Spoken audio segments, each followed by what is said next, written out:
일단은 요거부터 한번 볼게요.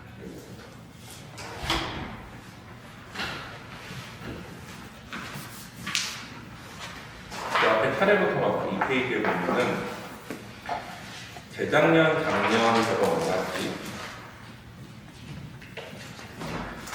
이거 중앙고가 재작년이랑 작년이랑 좀 많이 바뀌었어. 재작년 1학년까지는 어떻게 했어?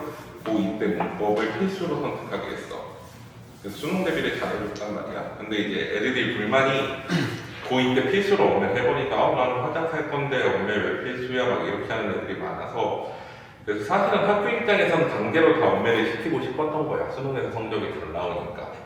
그런 학교가 전국에 거의 없거든. 그러니까 니네 학교가 좀 특이한데 어떻게 보면 수능 대비를 되게 국어 파트에서 잘해주는 학교야.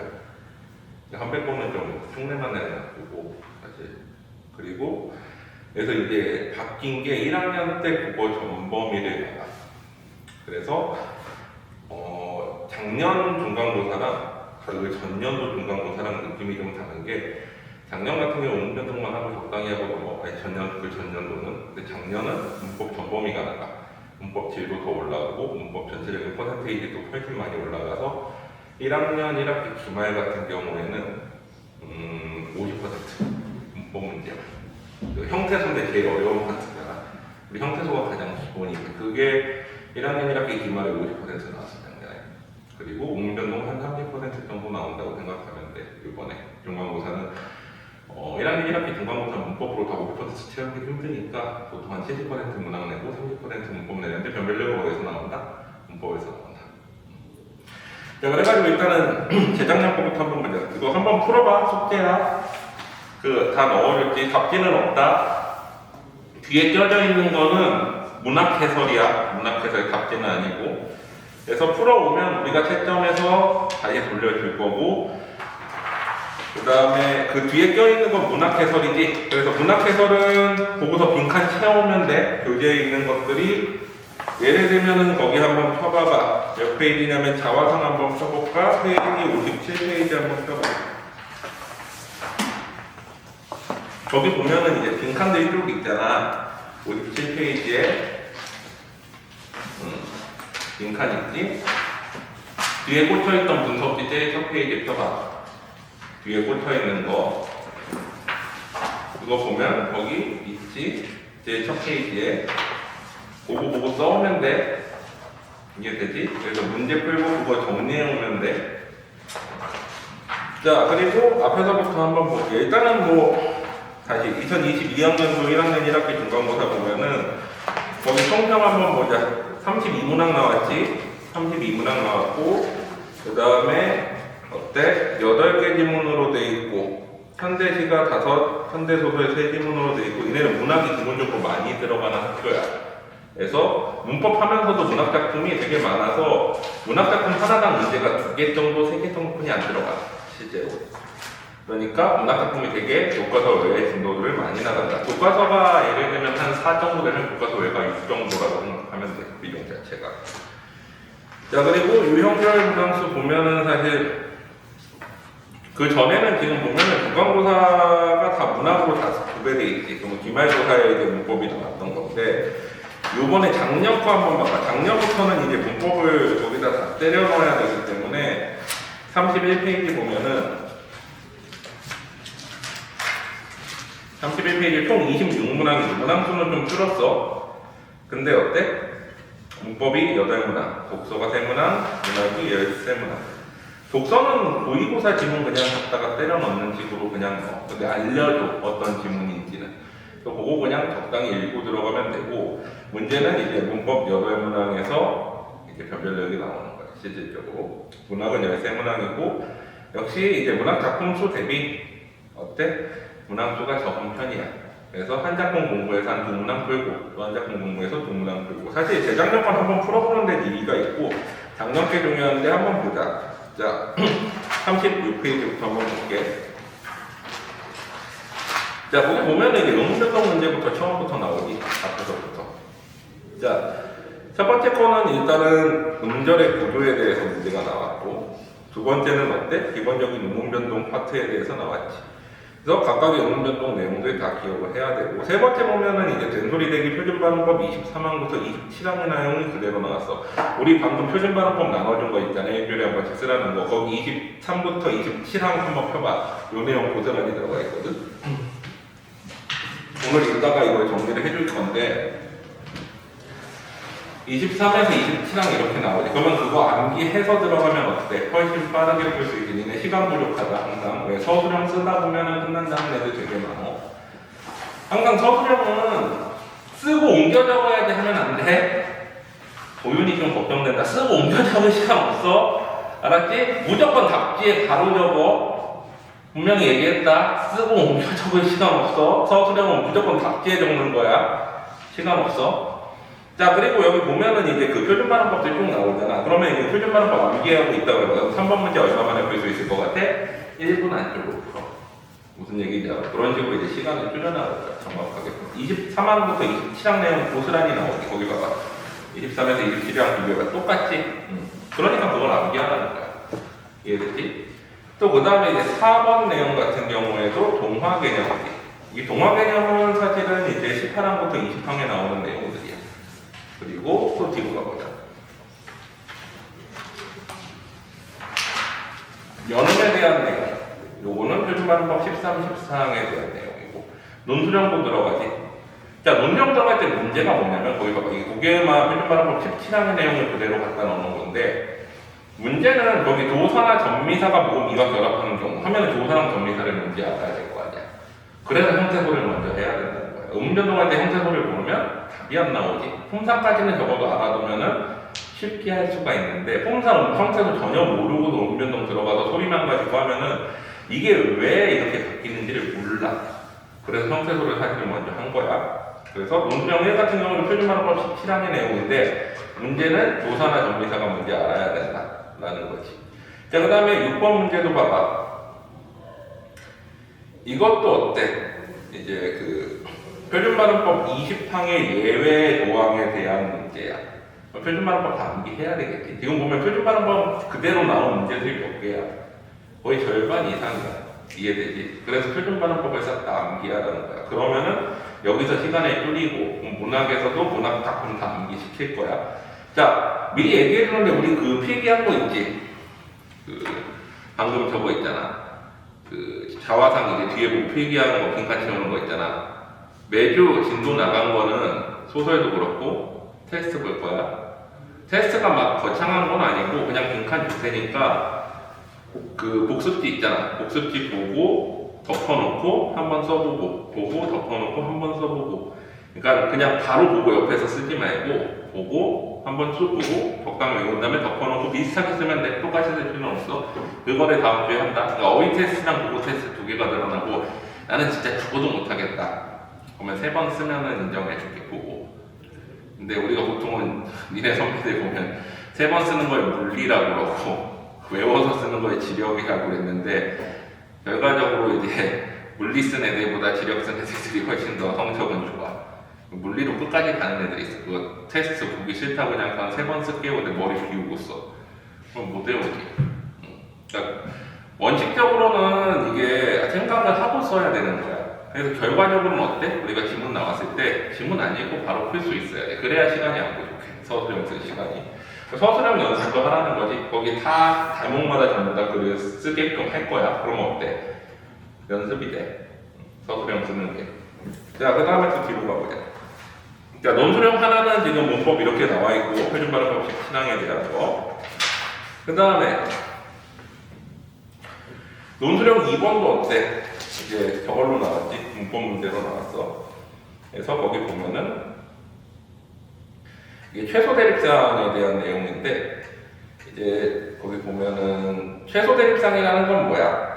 어떤 자음, 모음, 자음이 나왔을 때 그 중에서 하나만 다른 거지. 자음 하나, 모음 하나. 이걸 최소 대립상이라고 해서 그거 개념이랑 거기에 대한 내용을 이제 갖춰서 써라.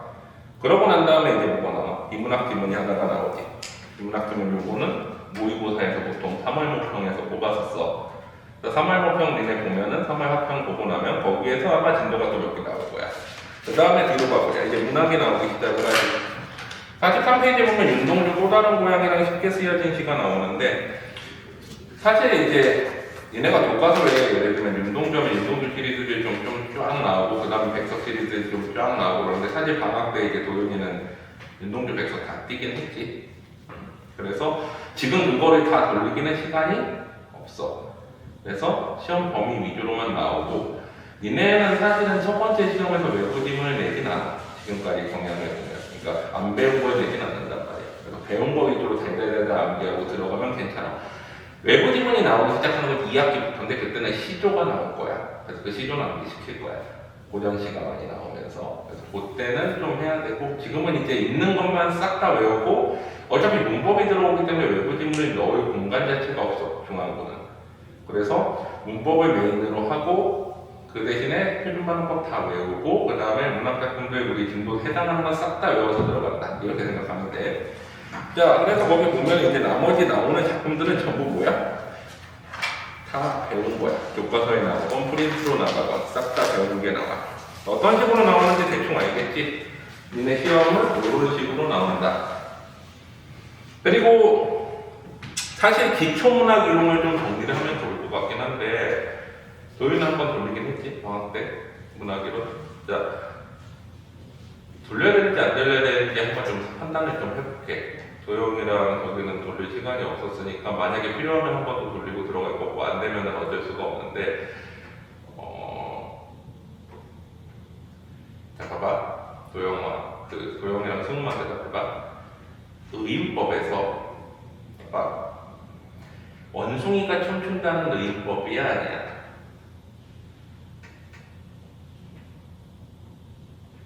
승우야, 원숭이가 춤춘다는 의인법이 아니야. 의인법이야. 도영아, 개가 웃는다는 의인법이 아니야. 아니야, 의인법이야. 해야 될 것 같은데. 한 번 더 돌릴까?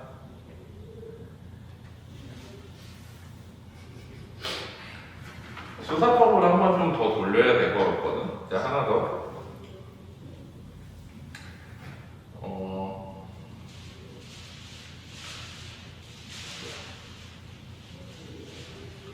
역설법은 어떤 거지, 승우야? 응? 모순되게 만드는 거? 자, 보자. 역설법과 역설적 표현의 차이가 뭘까?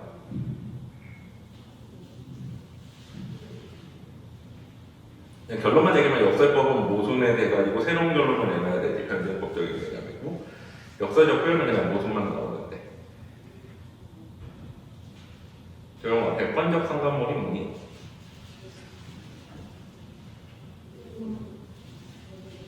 감정이입. 한 번 더 해야 되겠다. 일단은 오늘은 요거 작품 한번 나가보고 그 다음에 문법 좀 나간 다음에 다음 주부터 봐가지고 음문변도 끝나면 그때부터 문학이론 다시 한번 정리해줄게. 그렇게 하면 좋을 것 같아. 문제풀 때 좀 헷갈릴 것 같아, 얘네들이. 음성상징어 뭐니, 승우야? 의성어 이렇게 하고 음성상징어. 지금 이런 거 모르면 좀 틀려. 그거는 좀 다시 정리해줘야 되겠다. 일단은 문법부터 나갈게. 문법이 중요하니까. 그 다음에 끝부분에 작품 나가면서 문학이론 다시 한번 설명해줄게. 그렇게 하는 게 나을 것 같아. 자, 그러면은 57페이지 자화상부터 나갈게. 자, 우리가 문학을 분석하는 데 있어가지고 고등문학에서는 제일 처음에 봐야 될 게 화자야. 작품에서 화자라는 거는 말하는 사람이지. 근데 이 화자가 표면에 드러난다라는 개념이 있어. 화자는 항상 모든 작품에 있는데 표면에 드러난다라고 하면 어떤 경우야? 예를 들면은 이제 나나 뭐 1인칭 호칭어 같은 이런 게 나오면 표면에 드러난다라고 얘기를 해. 여기 표면에 드러나? 안 드러나지. 여기 나라는 거 1인칭 되면 상관없어. 물론 이제 사나이 우물물을 바라보면 사나이 라는 게 있기는 하지만 이건 자기를 객관화시킨 화자지. 객관화된 화자야.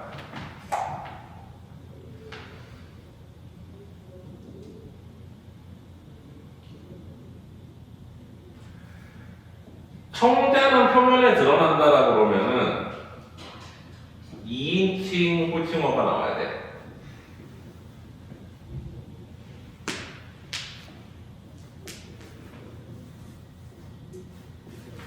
너라든가 뭐 이런 것들. 근데 이런 것들은 이제 또 여기도 안 나오지. 자, 보통은 화자가 표면에 드러나고 화자 청자에도 다시 한번 정리하면 맞게 드러나봐. 우리 화자와 청자에 대한 시의 이론이 있는데 보통은 화자가 표면에 드러나고 청자가 표면에 드러나면 도윤아 뭐라 그래 이거? 대화체라고 그러지. 자, 화자 청자 표면에 둘 다 드러나는데 왔다 갔다 주고 받아. 그래서 얘가 화자 1이 되고 얘가 화자 2가 되면 도윤아 이건 뭐라 그래? 단화체라고 그러지. 화자는 표면에 드러나는데 청자가 표면에 안 드러나면 이건 뭐라 그러니? 독백체, 고백체.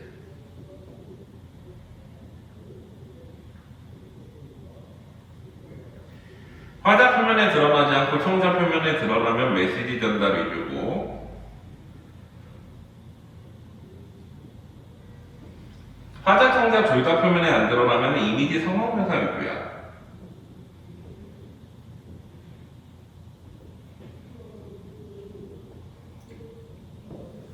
이해되니 요거? 보통 이렇게 불러.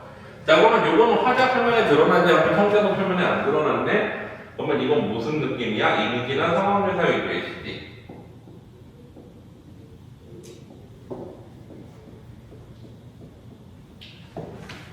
이해되지? 자, 그 다음에 화자, 청자가 나오고 그 다음에 바라보는 대상이 나와. 사실은 현대시는 화자가 대상에 대해서 바라보는 정서가 이꼴 뭐야? 주제야. 우리 주제라는 건 작품을 쓴 이유지. 근데 고전시가 같은 경우에는 그게 어느 정도 정해져 있기도 해. 고전시가 같은 경우는 보통 악보에 나온 악장가사나 이런 데 나온 것도 있지만 대부분 역사책에 나온 것들도 많아. 그럼 역사책에 나온 것들은 어떻게 주제를 알 수 있어? 그 역사책의 배경을 보면 아 이런 상황에서 불렀구나.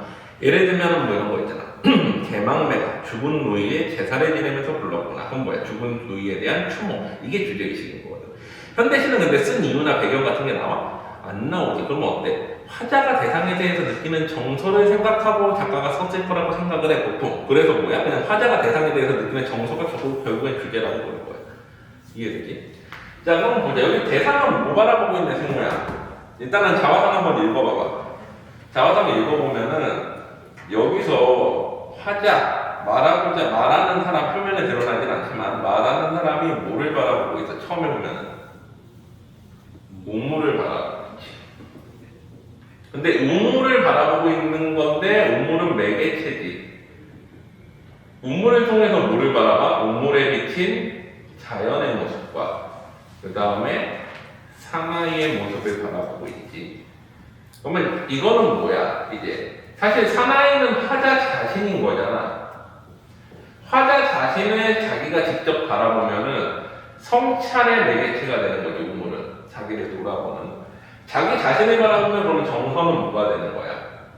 성찰인 거지. 그래서 뭐야? 자화상이라고 그러는 거잖아. 자기의 모습을 자기가 바라보는 거지. 물을 통해서 우물에 비친 모습을 통해서 자기를 돌아가.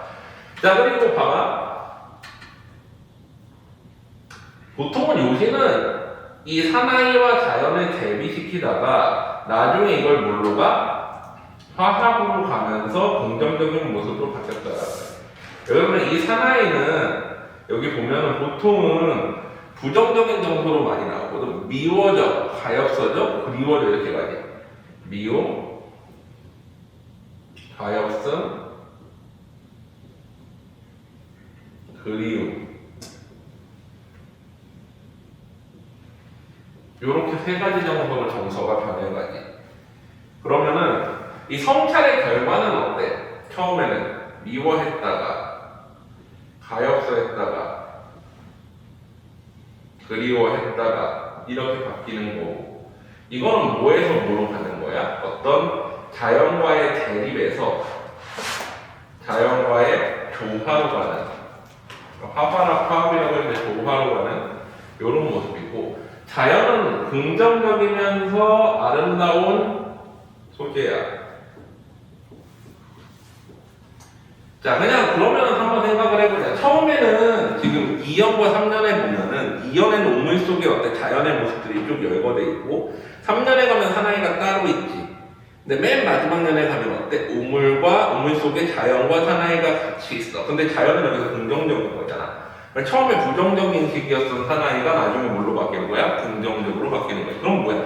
자기 자신을 바라보는 태도가 처음엔 부정적이어서 그래서 어때? 밉고, 하지만 또 가엾기도 하다가 그립다라는 건 좀 거기에 대해서 긍정적으로 바뀐 거지. 그래서 맨 마지막에 어때? 자연과 같이 있는 모습으로 보여졌다라고 봐. 이해돼? 자, 그러면 이 주제는 뭘까? 일단은 자신에 대한 정찰이지. 자신에 대한 성찰과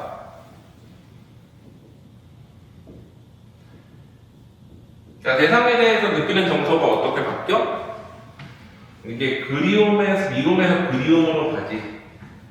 그래서 사실은 뭐 이렇게 얘기하기도 해. 애증이라고 얘기하기도 하지. 애증은 뭐야? 사랑과 증오.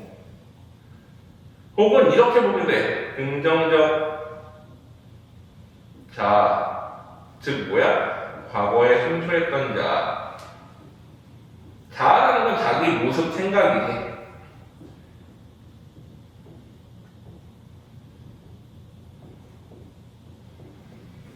이거지. 이게 결국에는 주제의식인 거잖아. 화자가 대상, 사나이 자기 자신에 대해서 바라보는 게 어떻게 바뀌어? 자신에 대한 성찰, 그리고 애정과 증오인데, 최종적으로 어때? 자기에 대한 그리움. 근데 어떤 자기에 대한 그리움이 있어? 긍정적인 자기 모습을 그리워하는데, 미래에 나는 알 수 없잖아. 그리운 대상은 보통 뭐야? 과거지. 근데 과거에 순수했던 자아에 대한 그리움, 이렇게 해석하는 거야. 이해돼? 그러니까 보통 우리가 처음 시를 보면, 화자, 청자 찾고 시의 어떤 어조나 그런 특징을 분석하고 시에서 바라보는 대상을 찾고 그 다음에 어때? 거기에 대한 정서를 찾으면 주제가 나온다. 그러니까 우리가 기본적으로 원래 생각해야 될 건 중학교 때는 수사법, 운율, 뭐 심상 이런 거부터 찾았잖아. 보통 그런 걸 문제로 내는데 고등학교 올라오면 보통 어떻게 돼? 화자가 대상에서 바라보는 정서 주제를 찾고 난 다음에 나머지 그것들은 형식적이고 구조적인 내용들이야. 그거는 그냥 기본적으로 알고 있어야 되는 내용들인 거죠. 우리가 시를 분석할 때 보면은 나중에 이제 문화교분할 때 정리할 거지만 시를 분석할 때 형식적인 요소, 그러니까 어떤 내재적인 요소들이랑 그 다음에 외재적인 요소들 두 가지가 있어. 우리가 시에서 문제를 낸다 그러면 외재적인 요소들은 뭐가 있어? 작가에 대한 표현론, 작품을 이 작가가 왜 썼는지, 어떤 작가의 요소가 들어갔는지, 그 다음에 작품을 쓸 당시에 현실이 얼마나 반영되어 있는지에 대한 반영론, 그 다음에 이게 독자들한테 어떤 효과와 용도를 주는지에 대한 효용론, 이렇게 세 가지로 나뉘는데 사실 얘네들은 다 뭐를 준다고? 보기를 주고서 문제를 내게 돼 있어. 이거를 보통 뭐라고 그러냐면 외적 근거에 의한 작품 감상이라고 그래. 외적 근거라는 건 뭐야? 외적인 근거가 되는 것들을 통해서 외적 근거에 의한 작품 감상.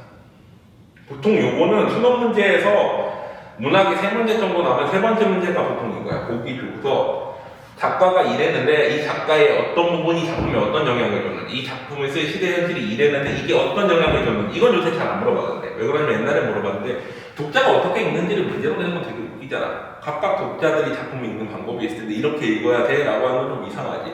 근데 옛날에는 나오긴 했는데 요즘은 안 나오는 편이고, 이거는 보통 그래가지고 어때? 작품의 어떤 형식적인 그 공식이나 이런 건 필요 없고 작품을 제대로 이런 식으로 감상을 해서 아 이게 주제가 뭐다라고 알면 대충 풀 수 있게끔 다 나와. 보기 보면서 이렇게 비교해가면서 작품이랑. 근데 이제 문제는 우리가 문학이론 한다 그러면 이 부분이거든. 이 부분은 원래 그 중학교 때 다 배우고 올라왔어야 하는 게 맞는데 사실 이 동네 중학교들이 공부를 그렇게 많이 안 시켜요. 그래서 사실 이게 안 돼서 올라와. 그래서 이거를 해야 되는 건데, 자, 내재적 부분은 크게 두 가지가 있어요. 일단은 형식적인 부분.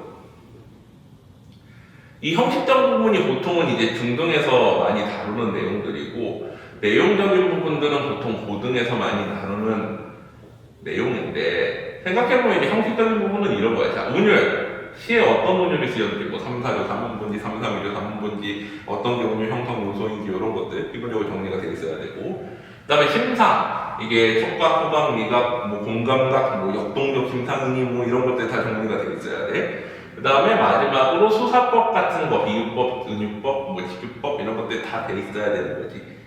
이게 기본 베이스야 원래. 근데 이게 안 돼 있을 것 같아서 다음에 다시 해볼 거야. 문법 끝나고.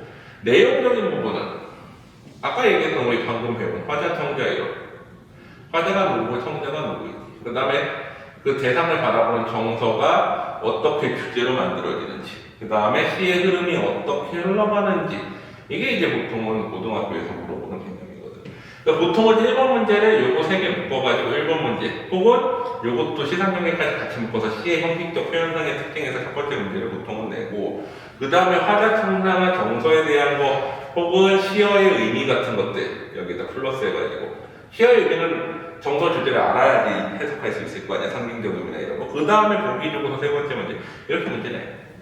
고등학교 그 국어 문제는 수능 문제를 기준으로 해서 이렇게 틀이 정해져 있고 특히나 중요한 거는 그 틀에 맞춰가지고 문제를 내. 그래서 보통 한 작품당 2문제에서 3문제 나오는 거야. 보통은 어때? 형식상 특징 하나 물어보고 화자, 청자에서 하나 물어보거나 이렇게 물어보고 외적 관점 물어보거나 보통 이렇게 물어봐. 문제 이용했지. 한번 볼까? 자, 앞에 봐봐. 자, 바로 앞에 55페이지 문제 봐봐. 보통 소설 같은 경우에는 여기다 뭐 하나 더 들어가? 내용상 특징이 하나 더 들어가. 내용 맞는지 안 맞는지, 내용 일치 불일치. 첫 번째 문제 21번 문제는 뭐야? 55페이지에. 소설의 표현상 특징이. 근데 시보다는 소설은 사실은 어때? 이론이 그렇게 많진 않아. 그 다음에 두 번째는 어때? 두 번째는 내용 확인 문제지. 뭔가 어떤 발화 의도나 이런 것들. 자, 그 다음에 세 번째 봐봐. 세 번째는 소재의 상징적 의미, 주제의식과 관련된 거를 물어보지. 그러니까 뭐가 하나 더 들어간 거야? 내용 일치, 불일치가 하나 들어간 거지. 소설 같은 경우에는. 형식상 특성, 내용 일치, 불일치, 주제의식과 관련된 상징적 어떤 단어. 마지막이 뭐야? 24번이요. 이거잖아. 현실 반영, 외적 증거에 의한 작품 감상. 이런 식의 특징을 가져간단 말이지. 이해되지? 그래서 우리가 공부하는 방향도 시 같은 경우에는 어떻게 됐고 앞에 다시 한번 가보자. 자, 자화상 나온 거 있을 건데 여기 있지. 43페이지 봐봐. 그래서 자화상 안 나오고 또 다른 모양이랑 쉽게 쓰여진 게 나왔네. 자, 거기 보면은 44페이지에 보면은 자, 요거는 약간 형태가 다른데 10번 문제 뭐로 나왔어? 작품상의 표현상 공통점 하나 나왔지. 그리고 가에는 어때? 시어의 의미 나왔지. 그러면 요거 나왔는데 이거 나오고 다시 3번 문제는 또 뭐를 냈어? 이거 한 번 더 냈지. 나의 어때? 표현상 특징 한 번 더 물어봤지. 요런 식으로. 보통은 이제 문제 유형이 수능에서는 이렇게 안 나오고 보기가 하나 더 나와야 되는데 요거는 약간 벗어나긴 했지. 문제 자체를. 하지만 기본적인 틀에선 벗어나지 않는단 말이야. 어떤 느낌인지 알지? 중학교랑 좀 다르지, 느낌이. 유형이 좀 정해져 있어. 그래서 우리가 결국에 공부해야 될 거는 뭐야? 1번 문제 풀려면 이거 공부해야 되는 거고, 이거는 이제 문법 끝나고 정리해줄게. 그 다음에 작품에 대해서 이거, 그리고 시어의 내용 같은 건 암기하고 들어가야 돼. 이해되지? 그 다음에 요거는 사실 뭐 공부할 수 있는 방법이 자꾸 풀어보는 방법뿐이 없어. 됐지? 자, 그래서 다시 운동주로 써보자. 하나하나 다시 정리를 해볼게. 자, 빈칸은 채워. 나중에 숙제니까. 자, 산모퉁이를 돌아가 농가의 외딴 우물을 홀로 찾아가 가만히 들여다본다. 우물은 성찰의 매개체이고 가만히 들여다본다는 거는 자기를 성찰하는 거를 의미하지. 근데 거기에서 자기를 사나이라고 표현했지. 내가 있다라고 그러지 않고 사나이가 있다라고 하는 건 뭐야? 객관적으로 표현하는 거지. 자기를 어때? 나 중심적으로 이제 자아 성찰을 하면은 내 모습을 제대로 볼 수 없잖아. 그러니까 객관적인 다른 대상처럼 관찰을 해보겠다라는 거야. 자, 그러고 나면 우물 속에는 다리가 있고 구름이 흐르고 하늘이 펼쳐져 있고 파란 바람이 불고 가을이 있습니다. 자, 이거는 뭐야? 자연의 모습을 열거했지. 열거법이 쓰여서 소사법. 파란 이런 거는 뭐야? 원래 파란인데 파란 이렇게 하는 거를 뭐라고 그래? 우리 시적 허용이라고 그러지. 시적 허용. 자, 그 다음에 그리고 한 사나이가 있습니다. 사나이가 화자의 모습이지. 어쩐지 그 사나이가 미워져 돌아옵니다. 자, 근데 우리가 윤동주라는 친구를 생각해보자. 도윤아, 윤동주 교과서에 왜 실는다고 그랬어? 응? 윤동주를 교과서에 왜 실는다고 그랬어? 유명해서? 독립운동가를 해야 되기 때문에. 기억나? 사실 윤동주는 독립운동가야? 몰라. 근데 영화에서 독립운동가처럼 나왔지. 근데 사실 우리가 영화가 만든 이미지가 되게 크잖아. 명성황후. 괜찮은 사람이었어? 역사적 사실만 보면은 민씨 집권시키고 그리고 외세 끌어들이고 단지를 폈던 인물이잖아. 근데 조선의 공보다 한마디로 되게 독립운동가적인 이미지로 확 가져갔지. 마찬가지야. 뭔가 그 사람의 어떤 특성적인 부분을 이미지로 만들어가지고 메이킹하는 경우가 많은데 윤동주는 사실 독립운동가인지는 뭔지는 몰라. 하지만 교과서에 실을 때 우리가 다른 독립운동가들 시기엔 너무 문학적이지 않은 경우들이 많단 말이야. 끼케야 김영랑 정도인데 그래서 그걸 가져와 윤동주를 가져와. 그래서 윤동주의 시를 대부분 뭐로 읽어? 독립운동시로 읽어. 자, 그래가지고 이제 독립운동을 하고 싶은데 독립운동을 제대로 하지 못하는 자신에 대한 부끄러움, 이렇게 보통은 가르쳐. 사실 윤동주 시 중에서 바람이 불어 같은 시 보면 뭐라고 나와? 나는 시대를 고민한 적도 없다. 막 이렇게 자기 스스로 얘기를 해. 물론 그게 반어일 수도 있지만 정말 시대를 고민 안 했을 수도 있잖아. 그냥 내 삶이 부끄러운 거일 수도 있잖아. 내가 뭐 독립운동 안 하고 일제에 저항하지 못한 게 부끄러운 게 아닐 수도 있잖아. 근데 모든 국어 교과서는 어떻게 가르쳐? 그렇게 가르쳐.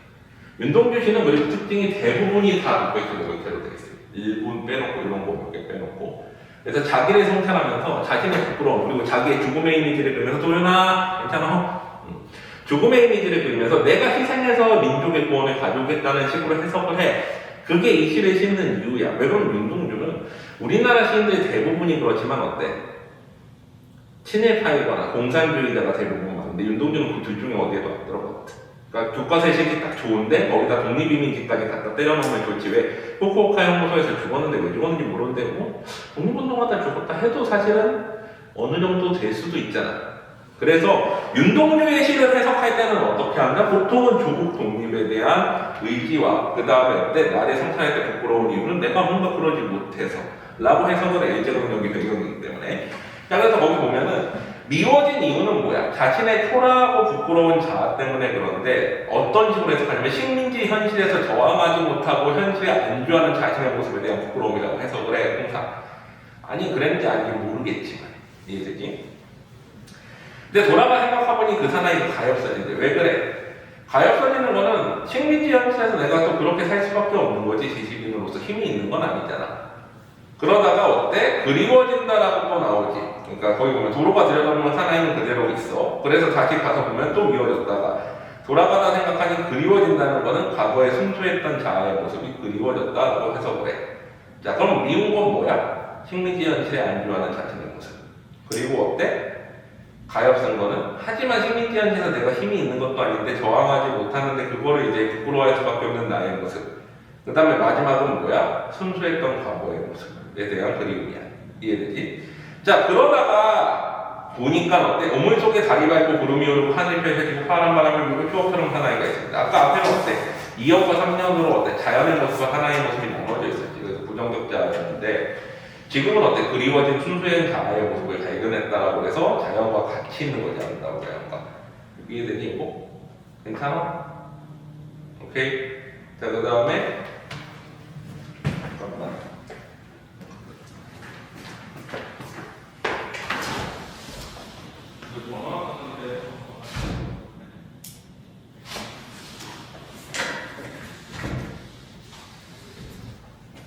됐니? 여기까지 괜찮지? 자, 그 다음에 요거 숙제야 뒤에 있는 거 어디까지냐면은 82페이지까지 숙제고 그러면 꽤 많아 양이. 그 다음에 아웃설레고 들어가 보자. 이거 니네 전문 읽으라고 그러지 않니? 전문 읽어보라고 그러지 않아? 아웃설레고도? 안 해? 그 직성으로 목선 얘기 안 했어? 작년에는 아홉켤레구도 전문 읽어보라 그러고 아홉켤레 후속편 이야기가 직선과 곡선이야. 이것도 읽어보라고 했는데 직선과 곡선이 보기에 나왔나 아니면 안 나왔나 둘 중에 하나인데 나중에 낼 수도 있어. 안 나왔겠구나. 아까 보기에 없었지. 직선과 곡선 있니? 한번 보자. 앞에 작년 거 문제 한번 다시 보자. 아홉켤레 구도가 저기 나오지. 55페이지에 나오고 직선과 곡선 안 나왔다. 그때 한번 읽어보라고 했었거든 애들한테 학교에서. 직선과 곡선은 이 후속편 이야기야. 아홉켤레 구도로 남은 한에 전문 얘기는 없었지. 그냥 딱 부분만 나오긴 할 거야. 근데 전체적인 내용을 좀 읽어보면 좋기는 해서 전문을 다음 주에 실어줄까? 읽어볼래? 아니야? 시간 없어? 읽자 손. 읽지 않겠다 손. 일단 이것만 하자. 자, 아홉켤레 구도로 남은 칸에 어디까지 나갔니 학교에서? 앞부분만 나갔어?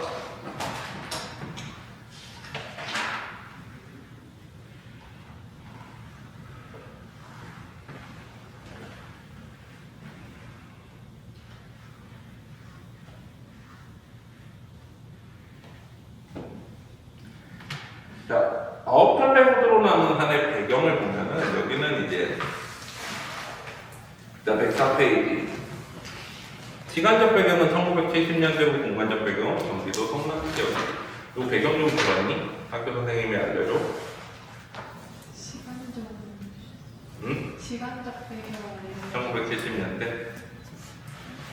1970년대에 뭐가 있었니? 뭐 산업화 도시화 해가지고 이제 빈민들이 성남으로 밀려났다는 얘기 들었어. 서울 빈민들이. 그때 개발된 데가 어디니? 응?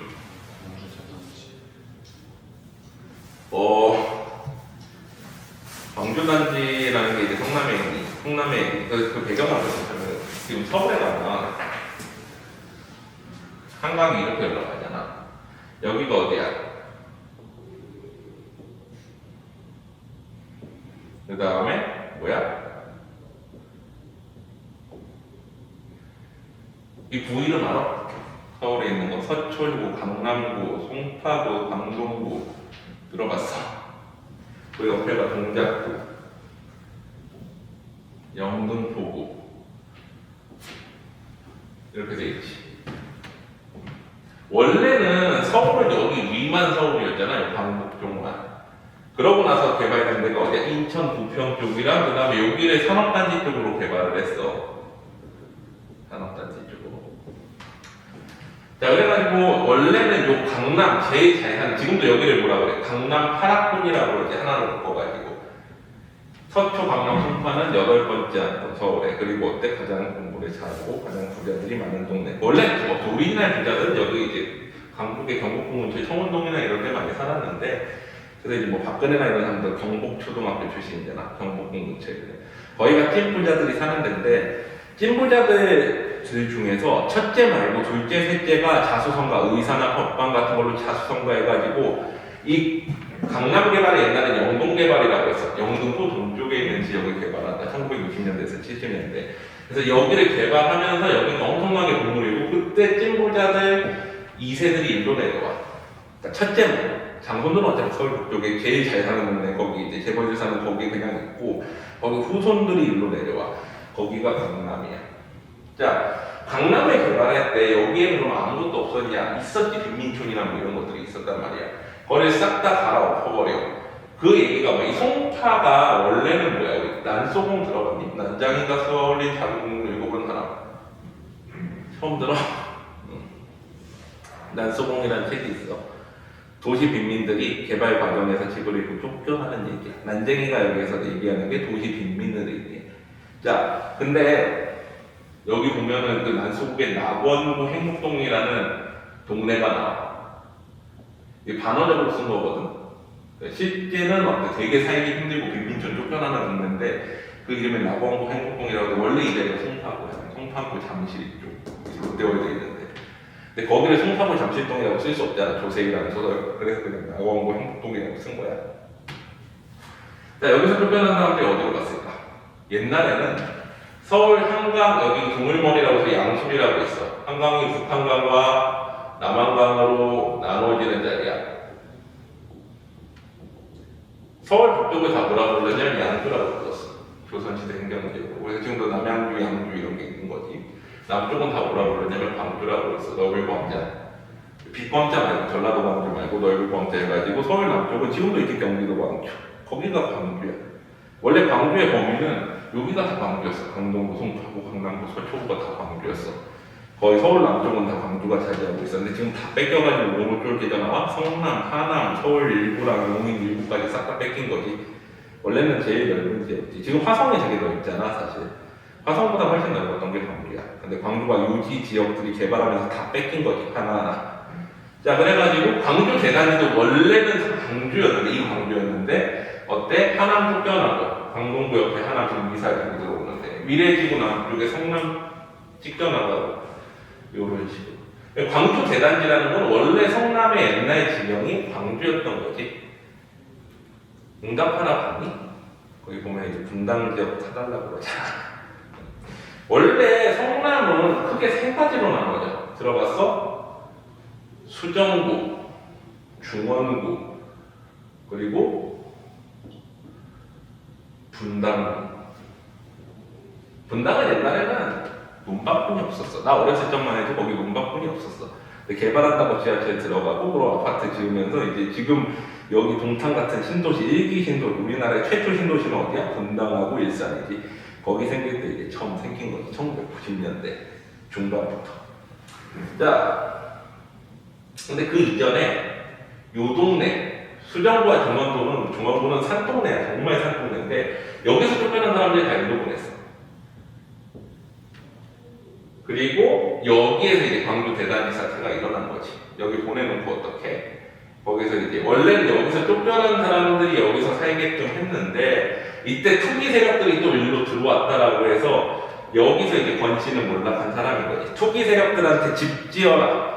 너희 여기에서 쫓겨났으면 집 지어라. 빨리 여기서 살 거면. 그리고 뭐 며칠 안에 뭐 해라. 그래서 이제 투기 세력들도 피해를 입었지만 여기서 들어온 사람들도 되게 힘들어했지.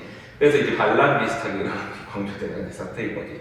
이제 폭도들이 일어난 거. 먹고 살기 힘들다. 왜 그렇게 국가에서 째느냐.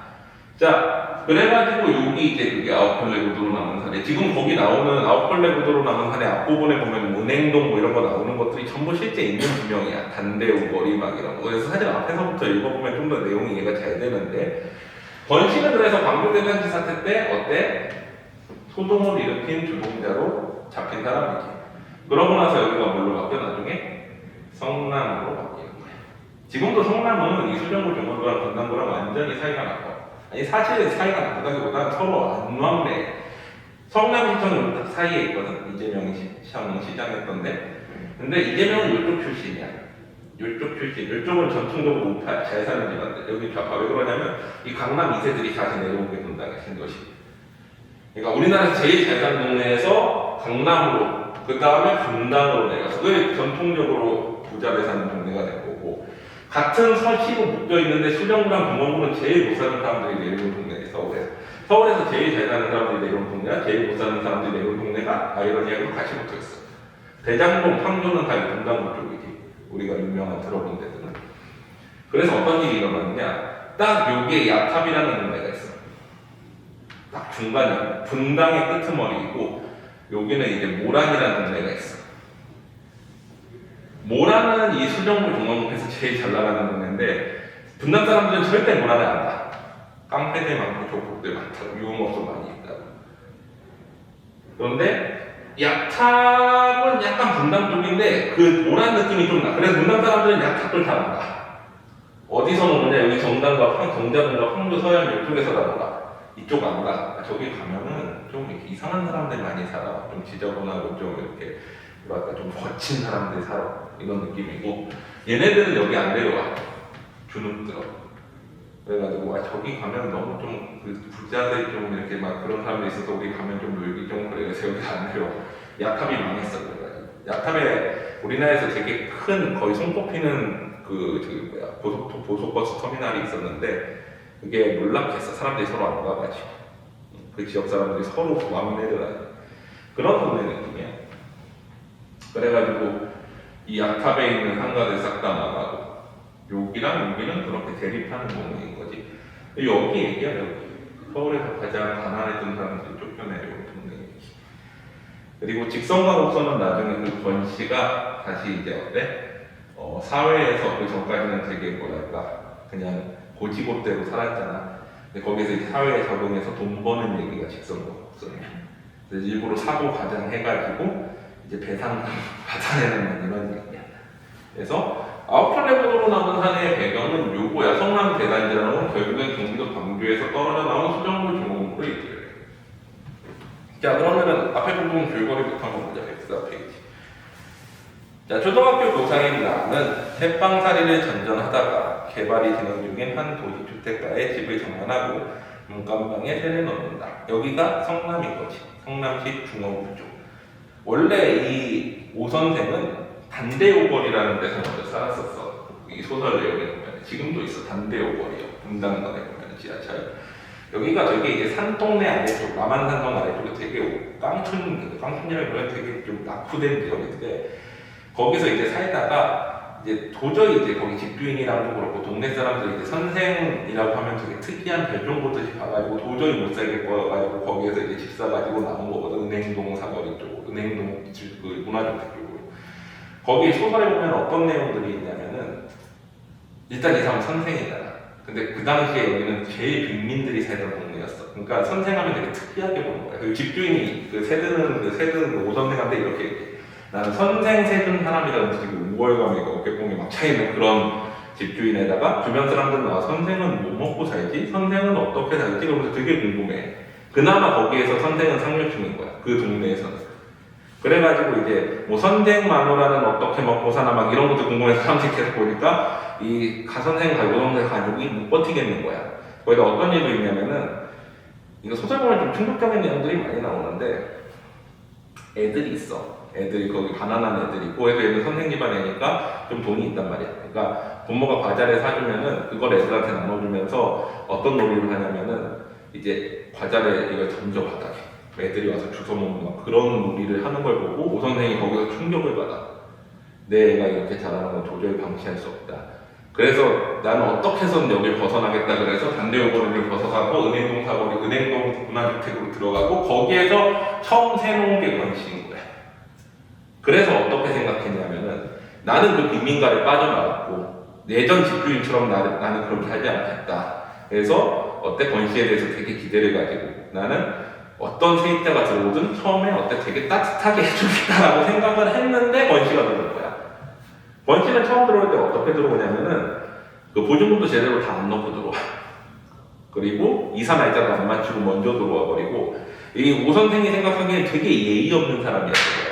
나는 지금까지 이제 그렇게 고생해서 집을 장만을 했는데 근데 그러고서는 우리 집에 들어온 사람이 되게 그래도 교양 있는 사람이었으면 좋겠다라고 생각을 하고 우리가 배려한다고 생각했는데 되게 이상한 막장 되게 가난한 사람이 들어온 거지. 그 사람이 생각하기에는. 근데 알고 보니까 이 권씨도 원래는 어때? 이 성남에 주택을 사서 들어왔던 지식이 대학까지 나온 사람이라고 그러잖아. 권씨가 안동권씨라고 그러면서 안동권씨 세도가문이지. 그래가지고 여기 같이 들어왔던 사람인데 이 사람은 몰락한 거지. 그 중모자로 지정이 돼가지고 직업도 못 갖고 막 이렇게 된 거잖아. 사건 유공자로. 대신에 이 사람은 어때? 오 선생은 거기서 어떻게든 살아남아가지고 주택까지 산 선생님이 된 거야. 그래가지고 이제 입장이 바뀌었지만 권씨가 생각하는 거는 뭐야? 너도 지식인이지만 나도 지식인이다. 나도 이렇게 대우받을 사람은 아닌데 상황이 이렇게 되니까 어쩔 수 없었다라고 얘기를 하고 있는 게 이 내용인 거야. 이해돼? 대충?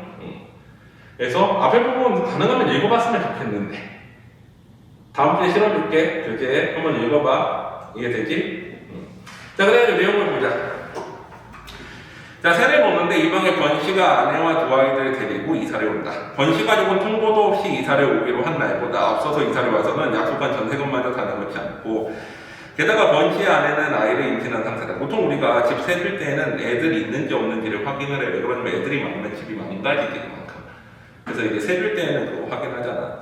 권씨는 이불 보따리 하나와 시사도기꾼이 공색한 살림 속에서도 여러 켤레의 구두만큼은 소중히 여기면 깨끗이 닦아놓는 건데 이게 지식인으로서의 뭐야? 권씨의 자존심인 거지. 자, 그래가지고 권씨가 이사 온 뒤 며칠 뒤에 이순경이 나를 찾아와서 권씨가 적과자이니 왜 적과자야? 그 광주 사태 사건의 주동자라고 제목이 돼 있지. 그래가지고 그 동태를 살펴달라고 부탁을 한다. 그러고 어느 날 나는 학생 집에 가정 방문에 가다가 공사장에서 일하는 권씨를 우연히 만나고 권씨는 그날 어때? 이제 자존심에 되게 상처를 입는 거지. 난 그래도 구두 심는 이제 직장에서 일하는 사람, 지식인이라고 생각을 했는데 그거를 이제 집주인한테 어때? 공사장 눈바닥에 있는 거를 들킨 거야. 도연아 괜찮아? 도연이. 자, 그래가지고 그날 밤 술에 취해가지고 권씨는 집에 이제 들어오지. 그래가지고 자기가 이제 전과자로 몰락하게 된 이야기를 하고 그때도 이제 몇 가지 사건이 나와. 그러니까 시위대가 막 시위를 하다가 그 참외를 실은 트럭이 지나가는데 그 시위대를 못 피하고 거기에서 이제 전복돼 이렇게 넘어져가지고. 그러니까 그 비가 막 내리는 상황이었는데 그 상황에서 자기가 원래는 이제 자기는 지식인이니까 이 광주 사태에 같이 참여하지 않고 서울로 출근해서 탈출하려고 했대. 근데 이제 광주 사태 때 시위대들이 어떻게 한 거야? 이 사람 지식인이니까 우리 대표자로 뽑아야 되겠다. 그래서 대표자로 뽑아놓은 거야. 근데 이 사람 그거 하기가 싫었던 거지. 그래서 사태가 났을 때 택시 타고 어떻게든 도망가려고 했어. 근데 중간에 이제 차단당해. 시위대들이 왜 우리 지도자인데 너 도망가느냐? 우리를 이끌어야지. 그러고서 끌어내가지고 이제 시위하는 곳으로 끌고 가, 권씨를. 근데 그 상황에서 뭐를 보냐면 그 참외 트럭이 싹 쓰러졌는데 시위대랑 경찰이 막 대립하고 있을 거 아니야. 근데 이 가난한 사람들이 비가 내리는데 막 그 참외가 이제 쏟아지니까 가서 기능탕에 있는 걸 막 맨손으로 원시인처럼 막 이렇게 주워 먹는 장면이 나와. 근데 거기에서 권씨가 뭐를 느꼈냐고 막 이건 진짜 인간의 알몸을 보는 것 같다. 인간의 저 밑바닥에 있는 정말 근원적인 원시적인 어떤 그런 걸 본 것 같다. 그러고 나서 그때부터 핵가장 논의시기표. 그러니까 나도 저런 사람들과 다를 게 무엇인가 같은 그런 느낌을 느끼면서 그러면서 그때 막 이제 시위대 앞에 서가지고 그 전까지는 약간 협박받듯이 거기까지 끌려갔는데 그 상황을 보면서 이제 눈이 뒤집히는 거예요. 그리고 그 다음 생각은 안 난다라고 권씨가 얘기를 해. 그러고 나서 나중에 보니까 내가 시위 주동자가 되겠더라. 이 얘기야. 그래서 이제 술 마시고 그 얘기를 해주는 거지. 그러고 나서 이제 어때? 권씨 아내가 이제 출산을 하게 되지. 그래서 출산비가 없어서 빌리러 오는 대목이 여긴 거야. 그러니까 사실 앞부분이 되게 길어. 그거 설명해줬니 학교에서 혹시? 전문 준다는 얘기 없었지. 읽어봐, 가능하면. 그래야 이 상황이 좀 잘 이해가 되게. 중간에 툭 끊어놓으니까 사실 권씨가 어떤 사람인지 정확히 잘 모르잖아. 그리고 보통 이런 거 같은 경우 앞부분 내용들을 보기로 넣고서 물어보는 경우들도 생기니까 전문 실어줄게. 자, 봐봐. 오후 수업이 시작된 뒤에 뜻밖에도 권씨가 나를 찾아왔는데 때마침 나는 수업이 없어서 교무실에서 잡담이 나고 있는 중이었다. 수위로부터 연락을 받자마자 곧장 학교 정문으로 나갈 수가 있었는데 바쁜 시대인데 이거 죄송합니다. 권씨는 애써 없는 날씨가 보인지 사람이 전혀 없이 퍽 수줍어 보였다. 이제 돈을 빌려야 되는 상황이라는 거지. 나는 그 수줍음이 세 번째 아이의 아버지가 된 데서 오는 것일 거라고 좋은 쪽으로만 해석을 했는데 또 한편으로는 불안하지. 뭔가 다른 일이 있을 것 같아. 잘 됐습니까? 그랬더니 뒤늦게나마 오 선생 말대로 새끼의 망정인지 끝까지 집에서 버텼다가 큰일 날 뻔했습니다. 녀석인지 년인지 아들인지 딸인지 모르지만 못난 애비 혼 좀 내라고 영 애를 먹이는군요. 이제 수술비가 필요하다는 걸 이렇게 돌려서 얘기하지. 권씨는 수줍게 웃으면서 길바닥 위에 발꼬리로 뜬물을 그리신지 그림인지를 자꾸 그렸다. 먼지가 풀풀 있는 언덕길을 터벅터벅 올라왔을 텐데 그의 구두는 놀랄 만큼 반짝였다. 왜 그래? 항상 구두를 닦는 습관이 있지. 거기 보면 이렇게 나오죠. 돌려붙단 말이야. 구두가 그만큼 소중하니까. 자, 그래가지고 이 구두가 반짝이는 건 뭐야? 권씨의 자존심이 아직 살아있는 거라고 보통은 해석을 하지, 소설에서. 자, 나를 기다리는 동안 틀림없이 바짓가랑이 뒤쪽에다 양쪽 발을 번갈아 가면서 문지르고 있었을 것이다. 10만원 가까이 빌릴 수 있을까요? 밑도 끝도 없이 이제까지 수질금이 싹 가지고 되게 도발적인 감정. 자기의 부끄러움을 숨기기 위해서, 자존심을 세우기 위해서 일부러 화내는 것처럼 이렇게 물어보는 거야, 돈 빌리는데도. 자, 그래가지고 채워진 등 얼굴을 들여 내 면전에 대고 부르짖었다. 담배 한 대 꽂자는 식으로 10만원 소리가 허망히도 나왔다. 내가 잠시 어리둥절해 있는 사이에는 매우 사나운 기세라 말을 못했다. 수술을 해야 된답니다. 엑스레이도 찍어봤는데 아무 이상이 없답니다. 모든 게 다 정상이래. 모체 골반도 넉넉하고 조기 파수도 아니고 전치태반도 아니고 아이가 이제 태어날 때 생길 수 있는 여러 문제들은 다 없는데 쌍둥이도 아닌데 어때? 24시간 넘도록 베이비에 달라붙어 있대요. 태아가 돌다가 탯줄에 목에 감았을 때는 이렇게 된다는 거지. 제기라 탯줄에 목에 감았다는 거죠. 빨리 손을 쓰지 않으면 산모 태아 둘 다 위험해진대 라고 얘기를 하지. 어색하게 느낀 것은 그 제기란이라고 찝어대는 대목일 뿐이었다. 평상시 번시답지 않은 그 말만 빼고는 그럴 수 없이 진지한 이야기였다. 근데 자기 자존심을 세우면서 얘기하려다니까 보다 보니까 이렇게 나오는 거지. 아니다. 그가 처음으로 점잖지 못한 그 말을 사용했기 때문에 보통 자기가 지식인이란 자부심이 있기 때문에 보통은 제기라 이런 말을 안 썼었어, 번씨가. 근데 이제 이렇게 쓴 거지. 그래가지고 그거 참 안 됐군요. 뭐 이렇게 얘기하고 싶은데 근데 그렇게 할 수가 없지. 어떡하죠? 라고 하는 상소적인 말로 섣불리 이쪽의 감정을 전달하기에는 10만원 가까이는 내게 너무 큰 부담이었어. 나도 이제 여유가 있지 않았기 때문에 세를 준 거란 말이야. 자, 집을 살 때 학교에다가 집 빚을 아직 절반도 못 가려서 그래서 이제 세를 준 건데 주택담보대출 해가지고 정상 분만비 1, 2만원 정도는 모르지만 또 건실을 도의 작정으로 거금에 해당하는 10만원을 또 빚진다는 건 우리도 이만저만이 아니었고 뿐만 아니라 집안에서 경제권을 장악하고 있는 아내의 양해도 없이 그런 큰 돈을 빌려줬다가는 나도 어때? 문제가 될 수 있는 거지. 다음 페이지. 자, 빌려만 주신다면 무슨 짓을 정말 무슨 짓을 해서라도 반드시 갚겠습니다. 반드시 갚는 조건을 강조했는데 사실 보통 이렇게 강조를 갚을 상황이 안 되는데 이렇게 강조를 하는 거지.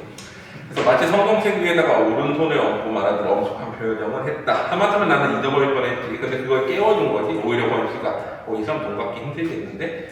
나는 생각 못하고 있었는데 그 말을 듣고도 깨달은 거야. 그가 적시에 얘기해주었기에 만큼이지 안 그랬으면 나는 빌려주는 어려움에만 골똘한 나머지 나중에 돌려받기도 힘들 거라는 걸 생각 못한 거지. 그렇다. 끼니조차 감당 못하는 때에 맞벌이하고 어쩌다 간간히 걸리는 출판사 싸구려 번역일을 가지고 어느 해가에 빚을 갚을 것인가. 책임이 따르는 동정은 피하는 게 상책이다.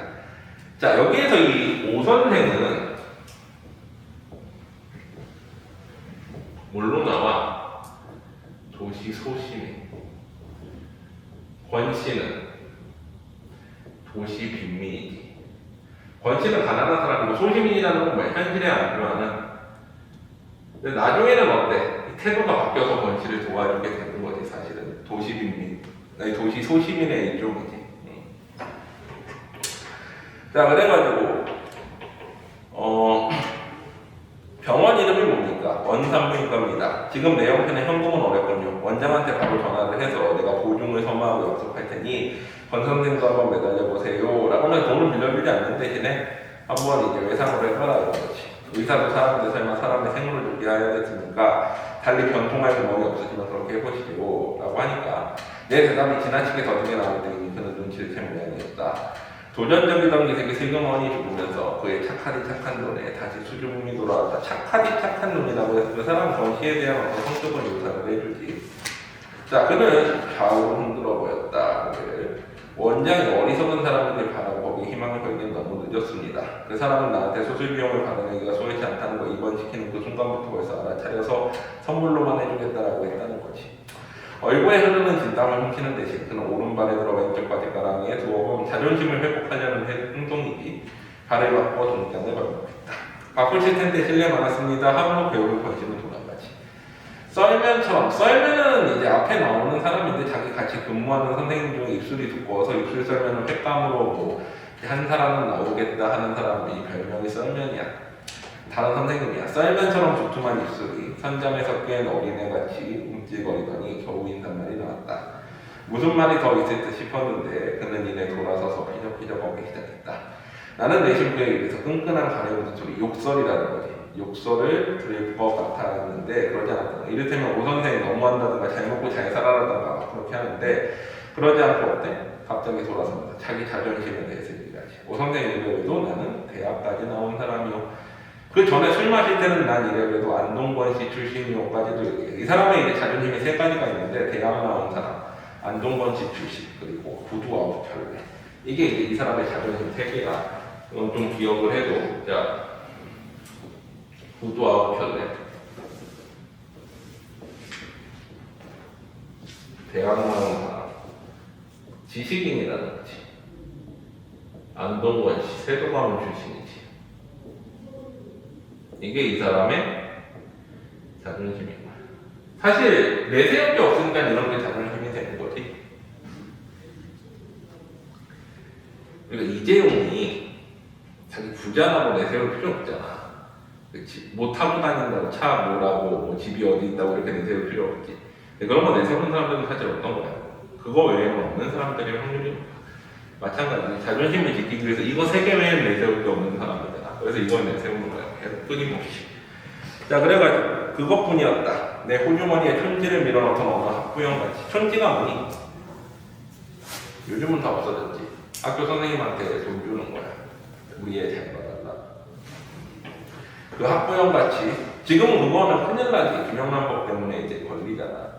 수줍게 그 말에 건네고는 언덕을 내려갔다. 별로 휘청거릴 것도 없는 잘때막한 해부를 연방 휘청거리면서 내딛는 한 걸음 한 걸음마다 땅을 저주하고 하늘을 저주하는 동작으로 내 눈에 비쳤다. 산 곱팽이를 돌아 그의 모습이 벌거벗은 황토언덕 저쪽으로 사라지는 찰나 나는 뛰어가서 그를 부르고 싶은 이건 뭐야? 연민의 감정, 인간적인 동정심이 느껴진 거지. 하지만 그렇게 했어? 아니지. 돌팔매질하다가 말고 뒤집혀서 3년차로 달려들어 아귀아귀 참외를 뿌려먹는 깨물어먹는 군죽을 목격했을 당시의 범시처럼 이건 완전 나체구나 하는 느낌이 확 들었다. 아까 얘기했지. 그 시위할 때 참외가 트럭이 쓰러져가지고 사람들이 막 집어먹는 나체구나라는 느낌은 뭐야? 어떤 그만큼 절박한 문제이고 인간의 저 밑바닥까지를 본 것 같구나라는 느낌인 거지. 그랬을 때 사람들은 어때? 충격을 받거나 뭔가 자신의 행위를 바꾸거나 뭔가 그런 어떤 결정적인 계기가 되는 거지. 권씨 같은 경우는 그걸 보고 어떻게 했어? 시위의 주동자로 바뀐 거잖아. 자, 그래서 그리고 내가 그에게 암만의 빚을 지고 있으면 퍼뜩 깨달았다. 그래서 우선된 거 어때? 이걸 보고서 이제 바뀐 거지. 아, 내가 전세금이 있으니까 전세금 일종의 빚이잖아. 나중에 이제 집 나가서 돌려줘야 되는 그걸로 이제 해야 되겠다라고 생각을 한 거지. 그래서 전세금도 일종의 빚이라면 빚이다. 왜 좀 더 그 생각을 빨리 하지 못했는지 모른다. 원산부인과에서는 만단의 수술 준비를 갖추고 보증금이 도착하기만을 기다리고 있었는데 학교에서 목욕다짐으로 후려낸 가불에다가 가까운 동료들의 주머니를 닥치는 대로 털어 마련한 10만 원을 가지고서 이제 병원에 간 거죠. 권 씨는 어디 갔는지 모르지 지금은. 그 나중에 이제 도둑으로 들어오지. 자, 그래가지고 금태 마비창 이건 뭐야? 그 원장의 외모를 통해 가지고 이 사람의 성격을 표현을 한 거지. 금태 마비창경 하면 어떤 느낌이야? 약간 되게 쌀쌀맞고 세련되면서 부자 느낌 나는 그런 원장이 바로 마취사를 부르도록 가는 게 지시했다. 원장은 내가 권 씨하고 아무런 척분도 없으면서 다만 새빵 주인인 거를 알고선 혀를 찼다. 아버지가 되는 방법도 여러질이군요. 보증금을 마련해 오래니까 오전 중에 나가서 이제까지 얼굴 한 방 못 비치지 뭡니까? 권 씨를 이제 비난하는 거죠, 의사가. 그랬더니 뭐라 그래? 의사를 이제 오 선생이 비난하지. 맞습니다. 의사가 애를 꺼내는 질이 여러지듯 아버지모도 찾는 것도 여러질일 겁니다. 이건 무슨 뜻이야? 의사가 애를 꺼낼 때도 돈을 밝히면서 꺼내는 사람도 있고 아닌 사람도 있다면서 의사를 은근히 비꼬는 거지. 빚받는데 의사는 어때? 아무렇지도 않게 넘어가지. 나는 내 말이 제발 의사에게 비해 농담처럼 들리지 않고 내가 비난하는 걸 좀 알아줬으면 좋겠다. 너무 돈만 밝히는 사람이다라고 비난을 한 건데 근데 금태안경의 상대방은 한 차례 너털웃음으로 그걸 간단히 뭉쳐버렸다. 나는 이미 죽은 게 아닌가 싶게 사색이 완연한 권씨 부인이 들것에 실려 수술실로 들어가는 걸 거들었다. 그 전까지 수술도 안 하고 사람이 죽어가는 거 그냥 맞은 거지. 담배인거에서 돈 못 받을까봐. 생명을 꺼내고 그 생명을 수용했던 다른 생명까지. 생명은 누구야? 그 셋째 아이. 그리고 다른 생명은 권씨 와이프지. 권씨 안에 생명까지 암양해서 건지는 요란한 수술식은 너무 쉽게 끝났다. 보호자 대기석에 앉아서 우리 집 동준이, 오선생 아들이 이제 동준인 거지. 어릴 때처럼 줄담배를 5대 불 붙이고 나니까 오른쪽이가 들렸다. 고추예요 고추라고 얘기를 하지. 수술을 돕던 원장 부인이 나오면서 처음으로 울음을 주는 순간에 내가 잠셨던 결과를 큰 소리로 확인해 주었다. 아들일 것 같았다는 거지. 진짜 보호자를 상대하듯이 원장 부인에게 축하를 말씀으로 나 역시 어때? 아빠처럼 해야 된다라고 생각한 거지. 권씨 대신에 수고를 취하지 않을 수 없었다. 잠시 후에 나는 간부회사에 밖으로 나오는 권기용 씨의 차남을 의논했습니다. 왜 차남이야? 첫째는 딸인가? 둘째가 아들인가? 그렇지. 그러고 셋째가 두 번째 아들이니까 차남이지. 자, 그래가지고 제 어미의 배를 가르고 나온 놈 답지 않게 얼굴이 두툼한 것이 속절없이 잘생겼다. 제왕절개라는 말이 풍기는 제왕절개의 제왕은 원래 무슨 뜻이야? 제왕절개의 제왕. 황제의 그 제왕이야. 원래 율리우스 카이사르가 처음 배 가르고 나왔다고 해서 제왕절개라고 그 그대로 한자식으로 번역을 한 거야. 자, 그래가지고 제왕절개라는 말이 풍기는 선입감이 딱 어울리게 목청이 크고 우렁찼다. 그러니까 황제같이 이제 우렁차다라는 뜻인 거지. 병 건물, 병원 건물에 원통 들었다 놨다 억세지 억세는놈의 울음소리 남겠지. 듣는 동안 나는 동준이 놈에 나왔던 날의 공격적으로 고스란히 빠져들었다. 자, 그 다음에 이제 결정해 보면 권씨가 어때? 돈을 못 구하게 되니까 우리 집에 강도로 들어오지. 이제 권씨가 아닌 척하고서. 자, 우리 집에 강도가 든 것은 공교롭게도 그날 밤이었는데 난생 처음 당해보는 강도였다. 자꾸 누군가 내 어깨를 흔들어대가지고 뿌리치다가 이제 보니까 나를 깨우려는 손의 감촉이 내 식구의 것이 아니면 퍼뜩 깨닫고 눈을 떴을 때는 빨간 꼬마정보 불빛이 이제 얼굴에 비치고 있는 거지. 우리 보통은 이제 도둑들이 얼굴에 확 비치는 이유가 왜 자기 얼굴 못 보게 하려고 그러는 거지. 자, 그래가지고 복면의 산이었는데 똑바로 내 목을 감으고서 식칼을 이제 들이대고 있는 거지. 술 냄새가 확 풍겼다. 왜 그래? 맨정신으로 못하는 거지. 권씨가 그렇게 막 용기 있는 사람도 아니고 소심하잖아. 근데 강도짓까지 해야 되는 상황에서 어때? 술 퍼마시고 이제 강도 짓을 하는 거야. 조명빛깔에 감안해서 붉은 빛을 띤 감정계통의 보자기에 복면 위로 코에 일관 민자이가 나오 취해 있음에 재빨리 나는 간파했다. 그러니까 권씨는 그래가지고 지난번에도 어때? 그 참외 그 쏟아지는 거 보고서 그때 헷가닥 해가지고 한 거지. 평상시는 되게 소심하고 강도짓도 술 취해서 해야 되는 사람이다. 일어나라는 거 하고 재촉을 하지. 나 외에 더 깨우기도 쉽지 않은 강도의 목소리가 무척 낮고 조심스러웠다. 나는 일어나고 싶었지만 도무지 일어날 수가 없었다. 멱을 겨눈 칼이 덜덜덜 위아래로 춤을 췄는데 만약 강도가 내 목통을 찌르기라도 한다면 고의가 아니라 떨림 때문에 그럴 거야. 무척 모자라는 강도였다. 평가를 그대로 바로 내려보이니 이미 누구인 걸 대충 아는 거야. 원칙일 거라는 걸 대충 짐작하고 있는 거야.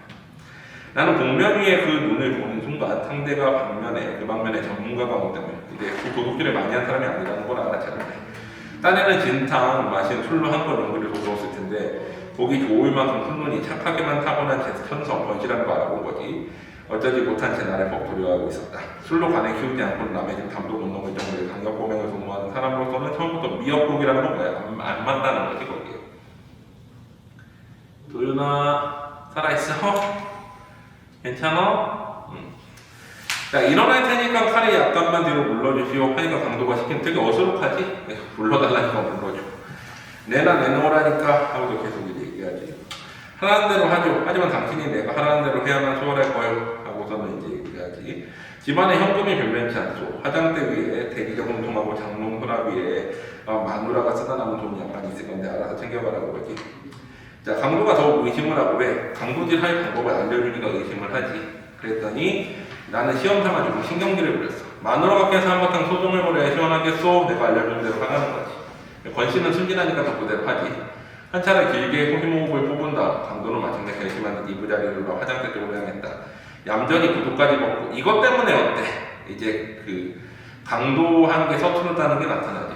강도는 보통 신발 신고 들어가잖아. 도망갈 때 생각해가지고. 근데 이제 구두까지 벗고 들어온 강도의 발을 나는 그때 비로소 볼 수 있었다. 내가 그렇게 염려를 했는데도 강도는 와들와들 떨리는 다리를 옮기다가 그만 동준이 발을 밟아버렸어. 그래서 동준이가 칭얼대지 않고 또 토닥거리기까지. 자, 그러고 나서 녀석의 손으로 잠들기를 기다렸다가 복면이를 칙칙하게 땀이면 얼굴을 들고 일어나서 내 위치를 힐끗 확인한 다음에 이제 작업에 들어갔다는 건 돈을 찾는 거지. 터지려는 웃음을 꼭 참은 강도의 애교스러운 행각의 그러니까 번식인 걸 이미 알고 있으니까 겁이 없는 거지. 희종 주목하고 있던 나는 살그머니 상태를 움직여 동중인을 잠재울 때 이부자리에 떨어진 식칼을 집어들었다. 연장을 이렇게 한국으로 굴리는 거 보니 당신 경력이 얼마나 되는지 알만합니다. 상대를 이제 좀 놀리는 거지. 오히려 큰 소리를 치고 있지. 내가 내미는 칼을 보고 이제 그는 기절할 만큼 놀랐다. 나는 사람 좋게 웃어보면서 칼을 어떻게 다시 돌려주지 강도한테. 자, 그랬더니 그는 겁에 질려 잠시 망설이다가 내 재촉을 받고 후다닥 달려들어 칼자루를 낚아채고는 다시 내 멱을 겨누었다. 그러니까 고의로 사람을 찌를 만한 미인이 못 되는 줄 이미 간파했기 때문에 이제 칼에 돌려준 거지. 그런 시칼의 옆구리 즉 허리띠에 차더니만 몹시 자존심이 사막 표정이 되어서 도둑 맞을 물건 하나 없는데 이죽거리긴 그랬더니 그래서 경험 많은 친구들은 우리 집을 떠들떠보지도 않고 그냥 지나치는 경험 많은 친구는 뭐야 도둑들이지. 그래서 우스갯소리로 농담을 하는 거지. 누구 뭐 들어오고 싶어서 들어왔나? 피치 못할 사정 때문에. 피치 못할 사정 뭐야? 안에 수술비 때문에 그렇지. 나는 강도를 안 지켜 편안한 마음으로 돌아가게 만들 저로의 기회라고 생각하고 그 피치 못할 사정이라는 게 되게 그렇습니다. 가령 식구 중에 무언가 몹시 아프다던가 비대에 몰려서 이 말을 듣는 순간 권씨 어떻게 생각했겠어? 나 이거 알아봤나? 이렇게 생각하겠지. 자, 그 순간 강도의 눈이 의심의 빛으로 가득했다. 공기한 나머지 이가 딱딱 마주칠 정도로 떨면서 저는 대청마루 향해 나갔는데 내 옆을 지나쳐갈 때 그의 몸에서 역겨울 만큼 술냄새가 확 풍겼다.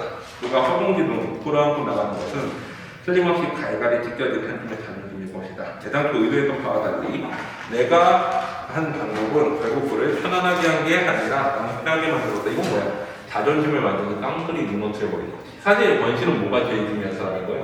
자존심이 제일 중요한 사람인데 그걸 깡그리 무너뜨려. 그래서 사실은 이때 이제 집을 나가고 나서 식성마법선에서는 자살을 하려다가 자살을 실패하고 결국엔 집으로 돌아서 그때부터 완전히 180도 사람이 바뀌어버려. 그게 이제 직성마법선이라고 해서 후속작이라거든. 혹시 궁금하면 그거 같이 실어줘?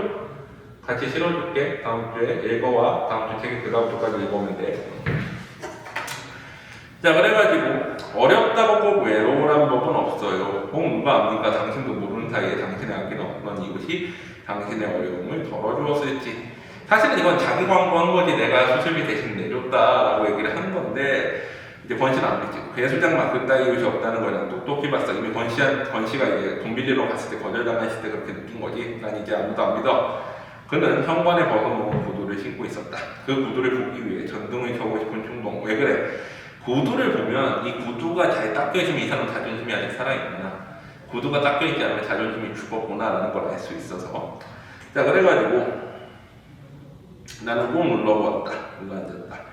현관문을 열고 마당으로 내려선 다음 부주의하게 그는 식칼에 들고 왔던 자기 본분을 망각하고 문간방 자기 방으로 들어가려고 새든 방으로. 그래서 그거를 이제 알려줄 수밖에 없지. 이 사람을 도둑으로 대해야 되는 거지. 그걸로 들어가는 거 인용해버리면 어때? 권씨라는 거 인정해버리는 거잖아 사실은.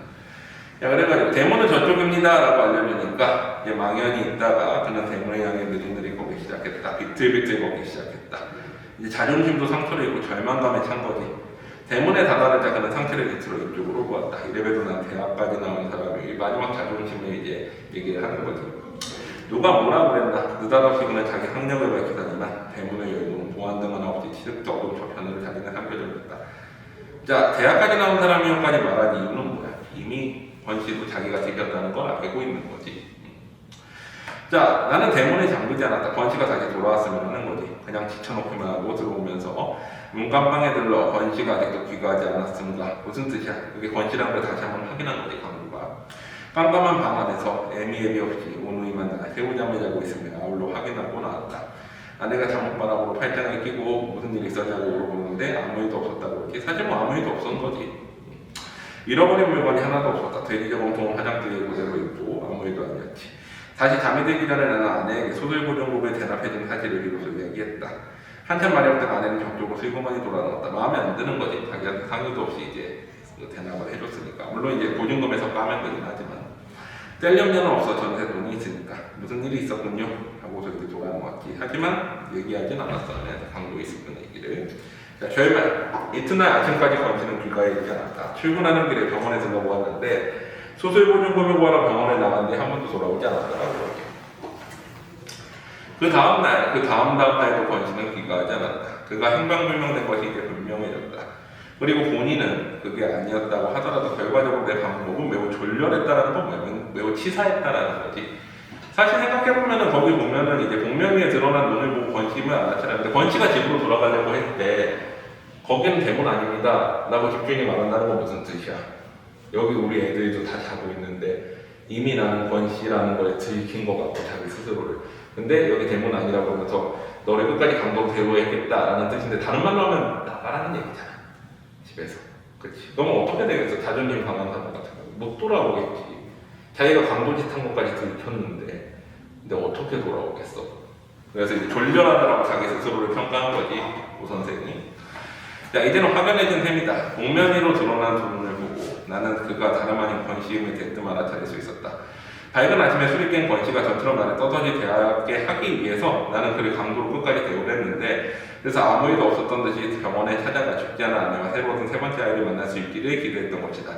근데 현관에서 그의 구두를 확인해보지 않은 것이 뒤늦게 후회되었다. 문간방으로 들어가려는 그를 차갑게 일기월비로 기억 마음에 걸렸다. 어떤 문건인지 몰라도 구두의 손질 정도에 따라서 그의 운명을 예측할 수 있지 않을까 생각이 들었는데, 구두포가 유리알처럼 반짝거려 닦여져 있을 때는 자존심이 이제 그만큼 있기 때문에 그러면 안심해도 좋았다. 다시 집으로 돌아올 거라는 거지. 하지만 이제 그렇지 않았으면 집으로 돌아오지 않을 것 같다고 얘기를 한 거지. 예상을 하는 거야.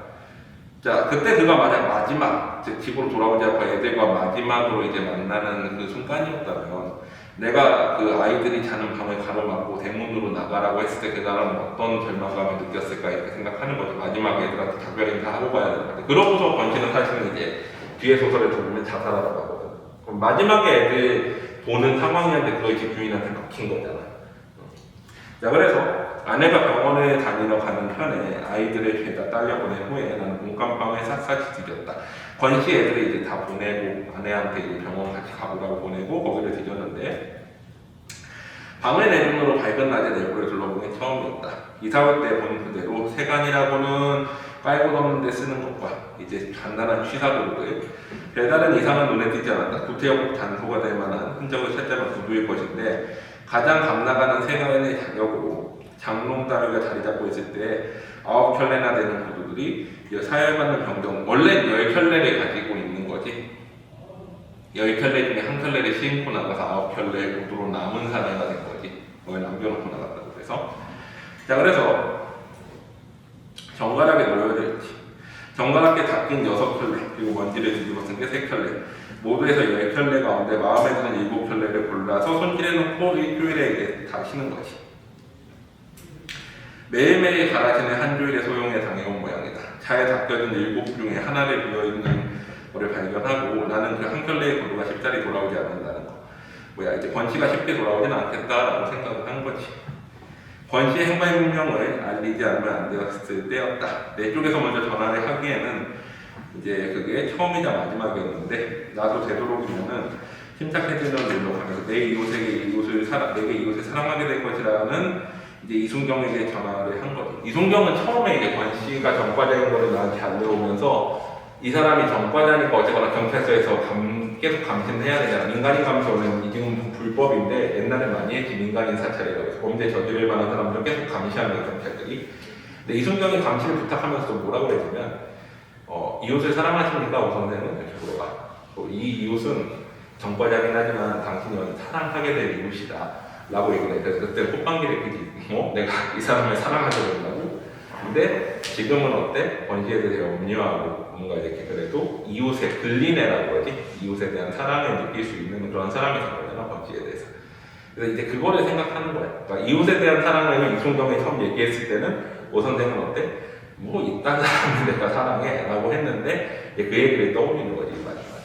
그래서 앞부분 소설을 읽어보면 뒷부분이 점점 이게 다 맞춰질 거야, 퍼즐이. 그래서 다음 주에는 뭐 아니 그냥 오늘 뽑아줄 테니까 읽어, 다음 주까지.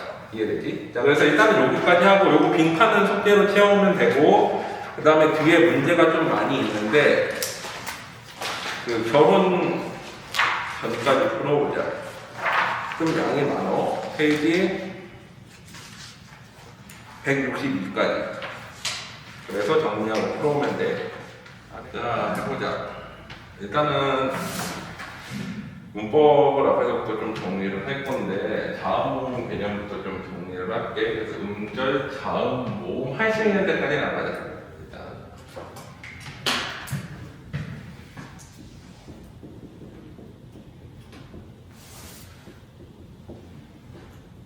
음절의 구조랑 모음부터 한 세트 나가고 그 다음에 다음 시간 나가면 한 세트 더 나갈게. 자, 음절이라는 건 우리가 뭐야? 한 글자를 음절이라고지. 뭐 몇 음절로 쓰시고 몇 글자로 쓰시고랑 같은 거야. 음절은 뭐야? 한 번에 소리낼 수 있는 단위지. 우리가 기본적으로 음절은 초성, 중성, 중성 이렇게 세 가지로 돼 있다라고 보통은 말해.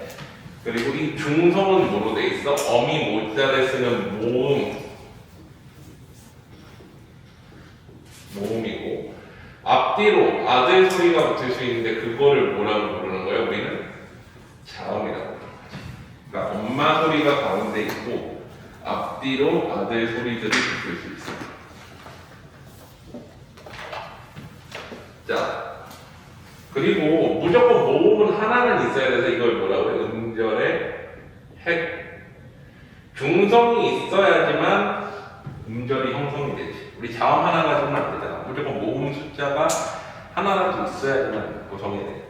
그래서 중성은 보통 하나에서 두 개가 있어야 되고 하나 있을 땐 단모음이고 두 개 있을 땐 이중모음인데 문제는 니네 그 학교 선생님이 원래 요즘은 이중모음 두 개 단모음 하나 바뀐 게 2019년쯤부터 해가지고 바뀌었어. 수능 특강이 수능에서 그래서 바뀐 지가 꽤 몇 년이 됐는데 아직도 학교 선생님들은 요 개념을 안 들여오거나 혹은 두 가지 개념을 동시에 가르치는 학교들이 있는데 중앙고는 두 개 동시에 가르쳐. 사실 이제 수능이랑 좀 안 맞는 거지. 근데 그래서 이중모음을 모음 하나로 보기도 하고 두 개로 보기도 하고 둘 다 그러니까 명확히 그거에 안 결정을 해줬어. 근데 이제 자음 추경, 아니 모음 추경이나 이런 거에 대한 개념을 좀 안 물어보긴 하는데 이제 시험 문제에서 어쨌거나 그래서 요거는 작년에도 확인했는데 올해 바뀌었을 수도 있으니까 보고 선생님이랑 친한 사람 누가 한번 물어볼래? 이중모음 모음 두 개냐고 한 개냐고. 시간 나면 한번 물어봐. 이중모음 모음 한 개를 줘요? 두 개를 줘요? 옛날에는 이제 정교 1등 애가 그 작년에 있어가지고 걔가 보고쌤이랑 차에서 맨날 물어봤어. 내가 궁금한 거 근데 시험에서 이거 맞나? 물어보면 걔 가서 물어봐. 확인해가지고 가져와. 그래서 그렇게 가르치긴 했는데 아마 그 쌤 그대로이긴 할 건데 어쨌거나 작년에는 이거 그래가지고 이중모음 모음 하나로 보기도 하고 두 개로 보기도 한다 해서 시험 문제는 안 나왔는데 혹시 모르니까 한번 올해도 물어봐. 누가 시간 되면 이 개념 설명할 때 처음으로. 자, 그 다음에 초성과 중성은 0에서 1개, 0에서 1개 이렇게 돼. 자, 자음은 모음을 중심으로 하나 오거나 안 오거나야. 자, 봐봐. 예를 들면 말 해보자. 말. 이렇게 하면 말이 되는 거지. 자, 무조건 모음을 중심으로 자음은 앞뒤로 하나씩 뿐이 안 오거나. 두 개 붙으면 어떻게 될까? 예를 들어서 닭 해봐.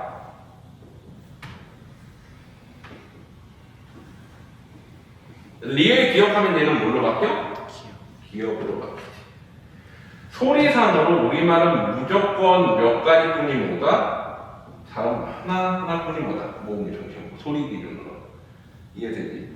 자, 그리고 이렇게 됐을 때 모음에 올 수 있는 경우의 수는 단모음이 10가지, 이중모음이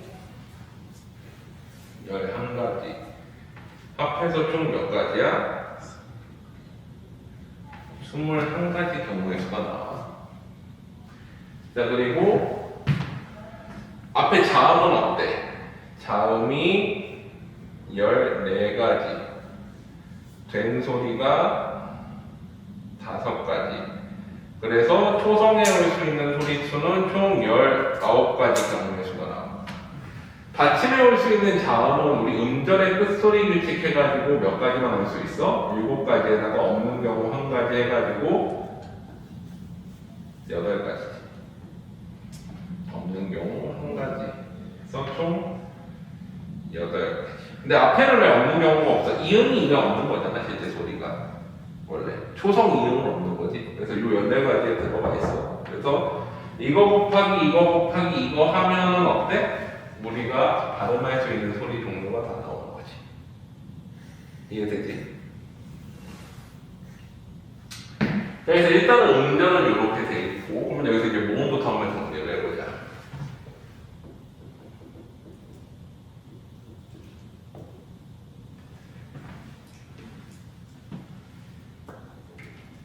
자, 모음은 이제 엄마 소리인데,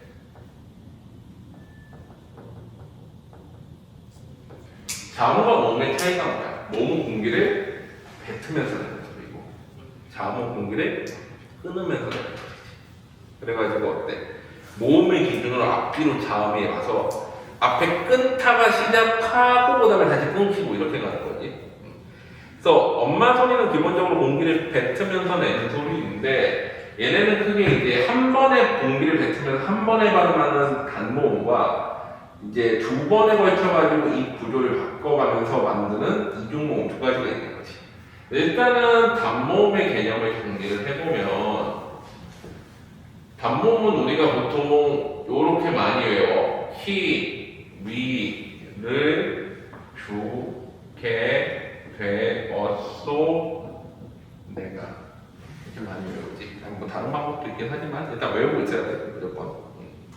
기위를 주게 되어서 내가 외우든 오로 외우든 이렇게 되지. 자 그러면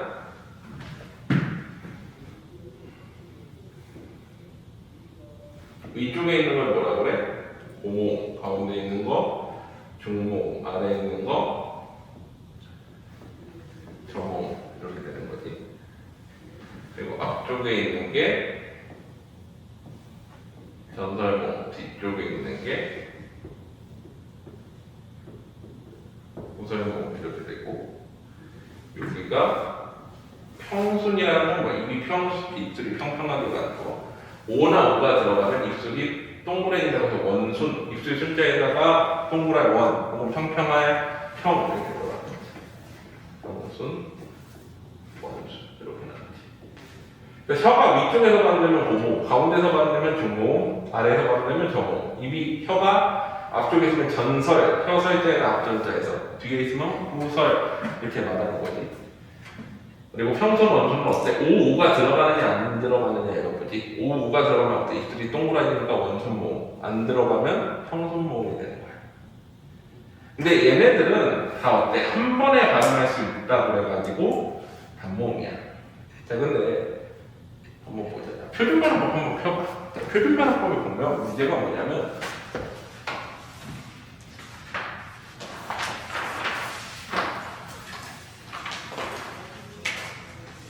사항 나와, 사항에.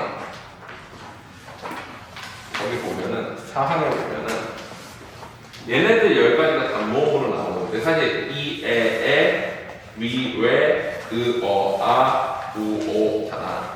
근데, 얘네는 단모음으로 발음하기 쉬워? 위, 이렇게 한 번에 발음해야 되잖아.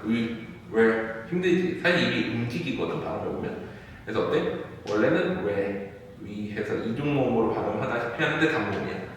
그래서 거기 보면 이중모음으로 발음함도 허용한다라고 나오지. 발음할 수 있다라고. 그러니까 원래는 거의 이중모음으로 요즘은 발음하는데 옛날에 이걸 단모음으로 해가지고 단모음이라고 주장을 해. 그리고 사실 이거 두 개 누군데? 안 되지. 근데 보면은 위에서부터 가면 이에 하면 에. 근데 이거 구분할 수 있는 사람들은 이게 다 돌아가셨어. 죽었어. 그래서 구분은 안 되지만 통상 이렇게 그냥 10개로 한다. 얘는 이중모음에 가깝지만 그냥 단모음하고 이거 두 개는 구분이 안 되지만 그냥 하나로 그냥 두 개로 나누어서 발음한다 라고 생각을 해. 자 그래가지고 일단은 여기까지는 괜찮지. 근데 여기서 이제 하나 더 나가보자. 우리가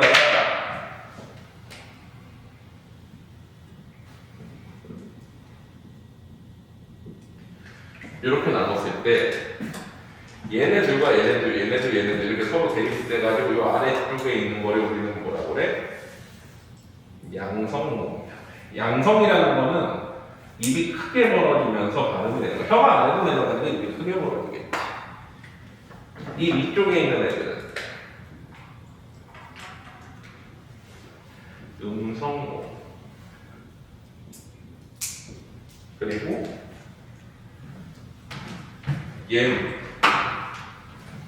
얘만 중성모음. 왜 이렇게 나눠지느냐?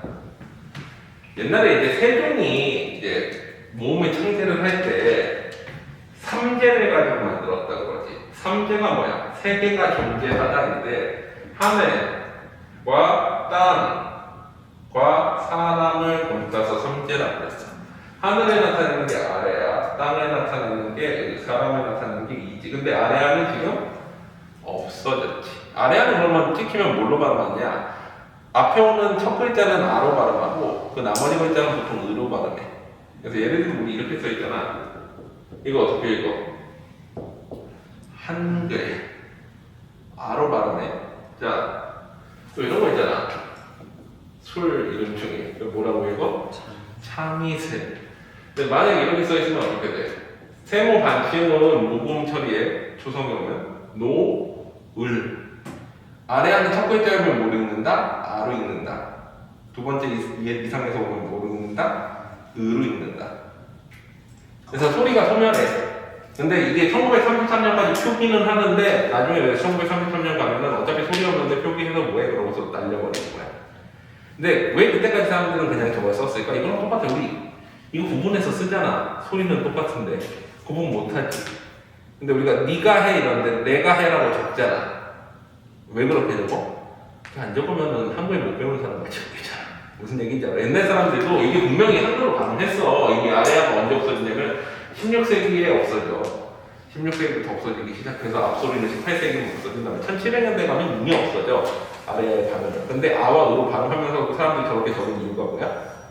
그냥 우리 영어도 그렇잖아. 이렇게 쓰고 이렇게 읽지. 일본어로 뭐뭐라고 쓰고 뭐뭐라고 읽는다 이제 우리 그런 느낌이라고 생각하면 돼. 이게 습관화돼서 그렇게 썼던 건데 소리도 없는데 써서 뭐에 없애버린 거야. 그럼 우리가 다음에 없어질 문제는 뭐야? 이거 둘 중에 하나 없어지겠지. 왜? 구분이 안 되잖아. 자 어쨌거나 그래서 원래는 봐봐 대립상이 하나씩 있는데 뭐만 없어. 여기 아래가 원래 중설모음이라고 저기 가운데 있었는데 의와 대립상이 이게 없어지면서 이제 모음조화라는 게 파괴되기 시작하는데 모음조화는 뭐야? 양성은 양성끼리, 음성은 음성끼리 쓰려는 경향이야.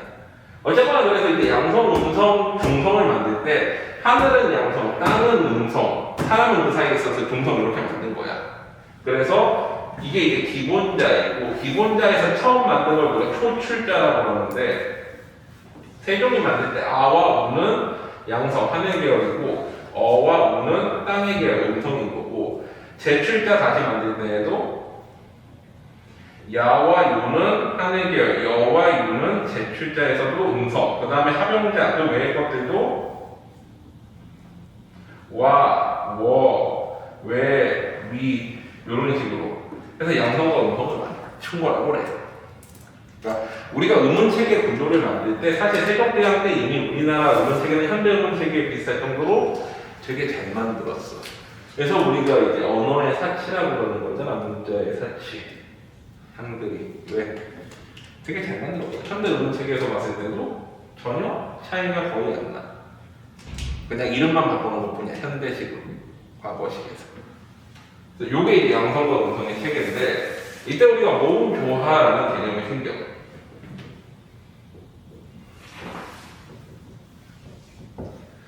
자, 모음조화는 뭐냐? 양성은 양성끼리, 음성은 음성끼리 나타나는 건데 원래 세 가지 정도가 있거든. 근데 이제 이 중에서 몇 가지는 없어졌는데 원래 이제 조사에서의 모음조화가 있어. 이거는 이제 중세국어에서 근대국어 정도까지 나타나는데 중세국어 이전엔 사실 어땠는지 몰라. 한글이 없었기 때문에 표기체계가. 예를 들면 이런 거야. 우리가 보조사 있었지. 보조사 은능이 이렇게 네 가지로 쓰였어. 목적격 조사 을들도 이렇게 네 가지로 쓰였어. 아래아 을과 그냥 을들. 그러니까 의가 있으면 아래아가 대립상인 거잖아. 옛날에는 사람들이 이거 두 개가 같은 거였어. 이거 두 개 같은 거, 이거 두 개 같은 거, 이거 두 개 같은 거, 이거 두 개 같은 건데 양성일 때는 요거끼리만 쓰고 음성일 때는 이거끼리만 쓰고 이런 식인 거야. 자 예를 들어보자. 내 이름이 박선호야. 양성이네? 양성이네? 얘만 음성이지. 뭐 이렇게 쓰면 안 돼. 어떻게 쓴 거야? 자, 노승우. 양성, 음성, 음성이네. 뭐 이렇게 쓰면 안 돼. 어떻게 되는 거야? 이런 느낌. 어떻게 돼? 음성, 양성이네? 이런 느낌. 그러니까 한 단어 내에서도 웬만하면 지키려고 그랬고 물론 이름을 이렇게 한 건 좀 억지스럽긴 한데 이건 그냥 예를 든 거야. 그리고 어때? 어간과 어미 사이에서도 쓰지. 우리 마가라 먹어라 이렇게 하잖아. 마갔다 먹었다 이것도 너무 좋아하지. 그 다음에 음성상징어 어떻게 돼? 졸졸 줄줄. 그 다음에 또 뭐 있어? 펄럭펄럭 팔락팔락 펄쩍펄쩍 팔짝팔짝 이런 식으로 어때? 모음 조화를 양성은 양성 그리고 음성은 음성 거지. 그래 옛날에도 보면은 노을도 어때? 원래 오늘날은 이렇게 쓰잖아. 근데 양성이니까 양성을 맞춰 쓴 거야 이런 식으로. 이해돼? 그래서 원래는 일단 조사에서 썼어. 봐봐 예를 들면 어떻게 쓰느냐. 자 승호 같은 경우에는 끝에 게 뭐로 끝나? 음성으로 끝나지. 그러면 승호는 승호를 이렇게 썼고 그 다음에 선호 같은 경우에는 어떻게 돼? 선호는 선호를 양성이니까 이렇게 써주는 거지.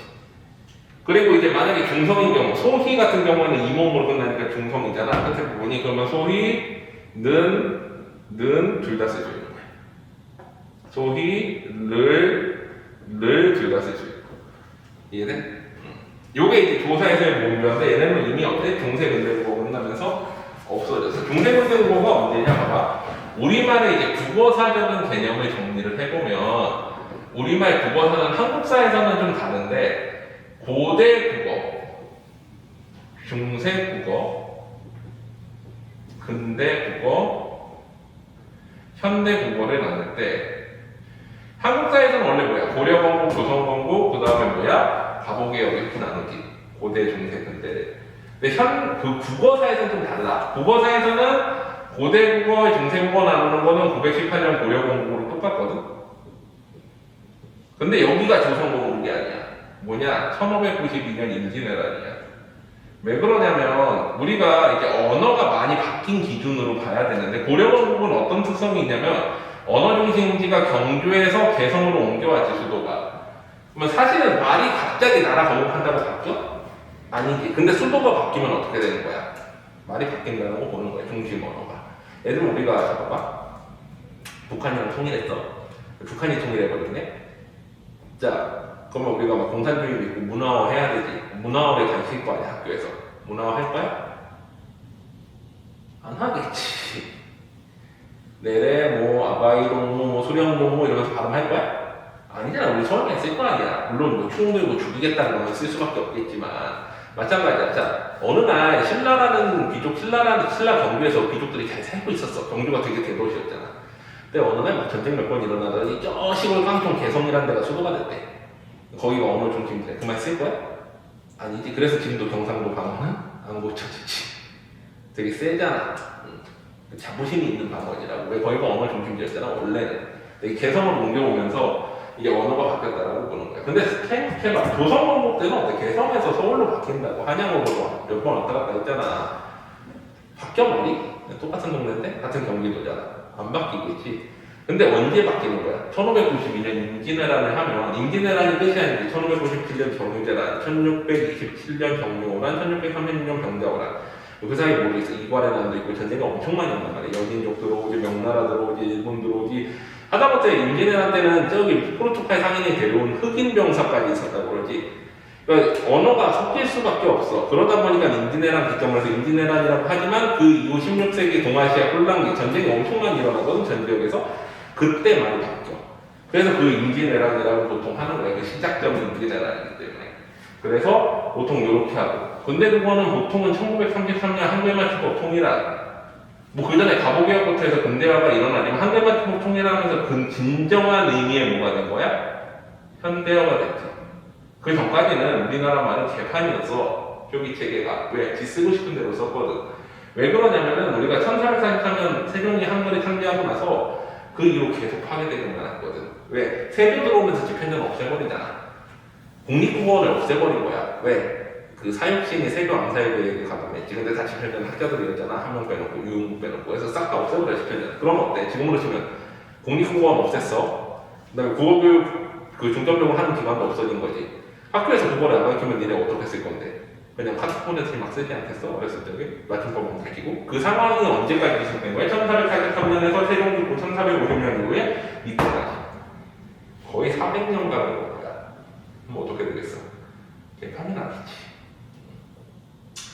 한글 맞춤법 통일한 이후에 이제 정말 한글 맞춤법이 체계화되면서 오늘날에 이제 그 한글 맞춤법이 나오고 그 전에 뭐도 해. 국립국어 표준국어를 사전 만들지. 그러면서 표준어도 정립하잖아. 사실 오늘날에 우리가 쓰는 표준어는 지금 표준어가 이제 사실 좀 이상한 경우들이 많지. 사실 이 표준 발음이나 표준어가 이상한 이유 중에 하나는 봐봐. 보통 표준어를 뭐라고 해? 교양 있는 서울 사람들이, 교양 있는 사람들이 두루 쓰는 현대 서울말이라고 배우잖아. 들어본 적 있어? 자, 근데 1930년대 교양 있는 서울 사람들이 이미 다 죽었어. 맞지? 살아있겠어? 1930년대 교양이 있으면 한 20대 이상은 돼야 될 거 아니야. 근데 그 사람들 말을 지금도 쓰고 있는 거야. 잠깐만, 중국집에 가서 짜장면 짬뽕 주세요 하면 맞아? 짜장면은 표준어 맞아. 짬뽕은 표준어가 뭐야? 초마면이야. 들어나봤어? 초마면? 중국집 이름 중에 초마면 하는데 간혹 있긴 하지만 메뉴에 초마면이라고 써놓은 데 없단 말이야. 근데 국립국어는 끝끝이 뭐야? 초마면이야. 왜 그럴까? 우리나라는 일제강점기 때 한글이 거의 없어지다시피 한 거를 한국어랑 한글이 거의 그 한자들이 다시가 있었지. 권위가 되게 높아. 우리가 이게 맞다고 하면 맞는 거야. 일제강점기 때 교양했던 서울 사람들은 이렇게 썼기 때문에. 근데 지금은 전혀 상관없잖아. 근데 그냥 그렇게 가르치는 거야. 이해되지? 그래가지고 이때 이유가 현대국어인데, 자 그러면은 중세국어는 사실은 이제 전기후기 나면서 1443년 훈민정음 창제를 기준으로 나누고, 훈민정음 창제 이후에야 우리가 사실은 어때? 우리말이 어땠는지 알 수 있지. 그 이전에 한자로 기록한 건 모르겠어. 그래서 사실 우리가 이때 이후부터 기록이 남아있어. 그래서 중세국어 이전에 모음조가 있었는지 없었는지 몰라.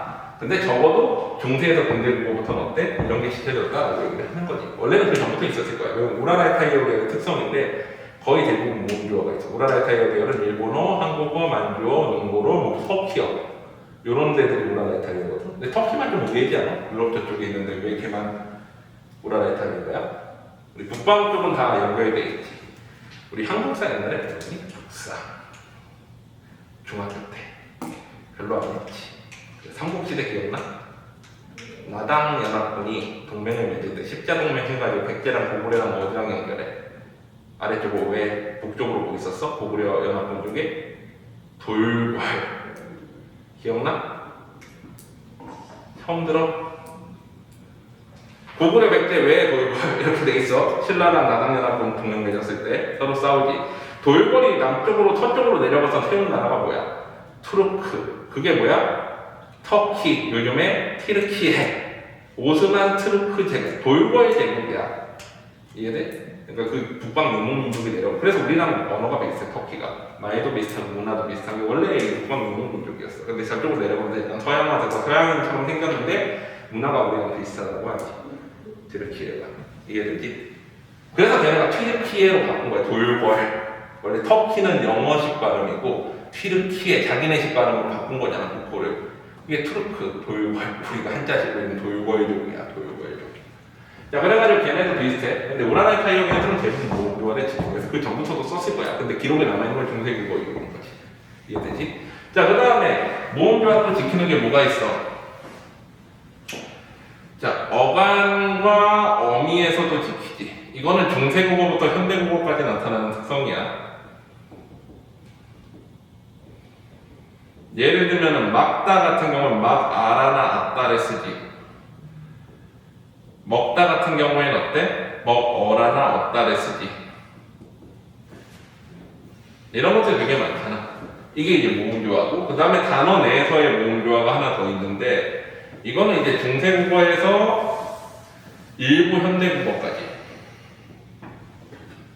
옛날에는 단어 내에서 모음조화 되게 많이 지켰는데, 오늘날에는 어때? 뭐 이런 거 있지. 팔짝, 펄쩍 이런 음성 상징어 일부에서만 남아있게 돼. 그리고 이것도 일부는 깨졌어. 예를 들면 깡총이어야 되는데 깡충으로 바뀌었지. 표준어가 깡충으로 바뀌어버렸어. 깡충은 양성 음성이잖아. 그래서 그건 파괴된 예야. 대부분 나머지는 다 지켜. 모음조화를. 팔짝, 펄쩍, 졸졸, 줄줄 이런 게 다 모음조화야. 이해되지? 자, 그리고 오늘 시간이 없으니까 다음까지 가지 말고 이중모음까지만 정리하고 끝낼게. 자, 두 번째는 이제 단모음 말고 이중모음이라는 개념이 있는데, 이중모음은 보통은 반모음과 단모음을 합한 걸 이중모음이라고 해요. 반모음이라는 건 뭐냐? 모음과 자음의 중간적인 느낌인데, 단독으로 발음할 수 없는 건 자음과 비슷하지만 공기를 뱉으면서 발음하는 건 모음과 비슷하다. 그래서 반모음이야. 반모음은 크게 두 가지가 있는데, 모음 앞에 붙어서 발음되는 반모음 이와 반모음 우가 있고 반모음 이는 어떻게 써? 요렇게 표시하고 발음 기호상으로는 I 위에 꺽쇠 붙이거나 J나 Y로 쓰지. 반모음 O는 반모음 O 요렇게 표시하기도 하고 실제 발음으로 W로 써. 우리 이런 거 있잖아. 예수라고 있지. 지셔스라고. 미국 놈들은 이상하게 있잖아. 예루살렘도 아니라 제루살렘이라고 있고. J를 그냥 J로 발음하는데 원래 이제 본토 발음은 뭐야? 예수, 예루살렘이지. 그래서 이게 J가 이 반모음 이 발음이 들어가 있다고 그래서 이렇게 하고 또 야후라는 거 알아? 일본에서는 이거 아직도 많이 쓰지. 네이버 같은 검색 엔진이야. 이것도 야후라고 발음하지. 그래서 반모음 이가 들어가 있는 거라고 봐. I가 들어가는 거에 JY 쓴 것도. 또 이렇게 하면 어떻게 돼? 와가 되지. 반모음 오가 들어가 있는 건 W로 표기한다고 보는 거니까 기호상으로. 그래서 우리말은 기본적으로 반모음 이와 오 둘 중에 하나를 선택해서 이중모음 동류가 정해지는데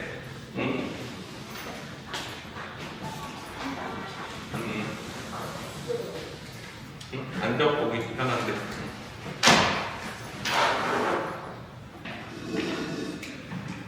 자, 그래서 이중모음의 종류는 크게 반모음 2계열하고 저기 오늘 시험 볼 거 준비해라. 사자성어하고 우리말이야. 제일 첫 번째 거랑 제일 마지막 거 구주차. 반모음 2계열하고 반모음 5계열이 있는데 반모음 2는 예를 들면 이런 것들이야. 총 7가지가 있고 반모음 5계열이 총 4가지가 있는데 어떻게 만드느냐. 반모음 2 플러스 아는 이야 빨리 하면 야지. 요게 이게 이중모음인 거야.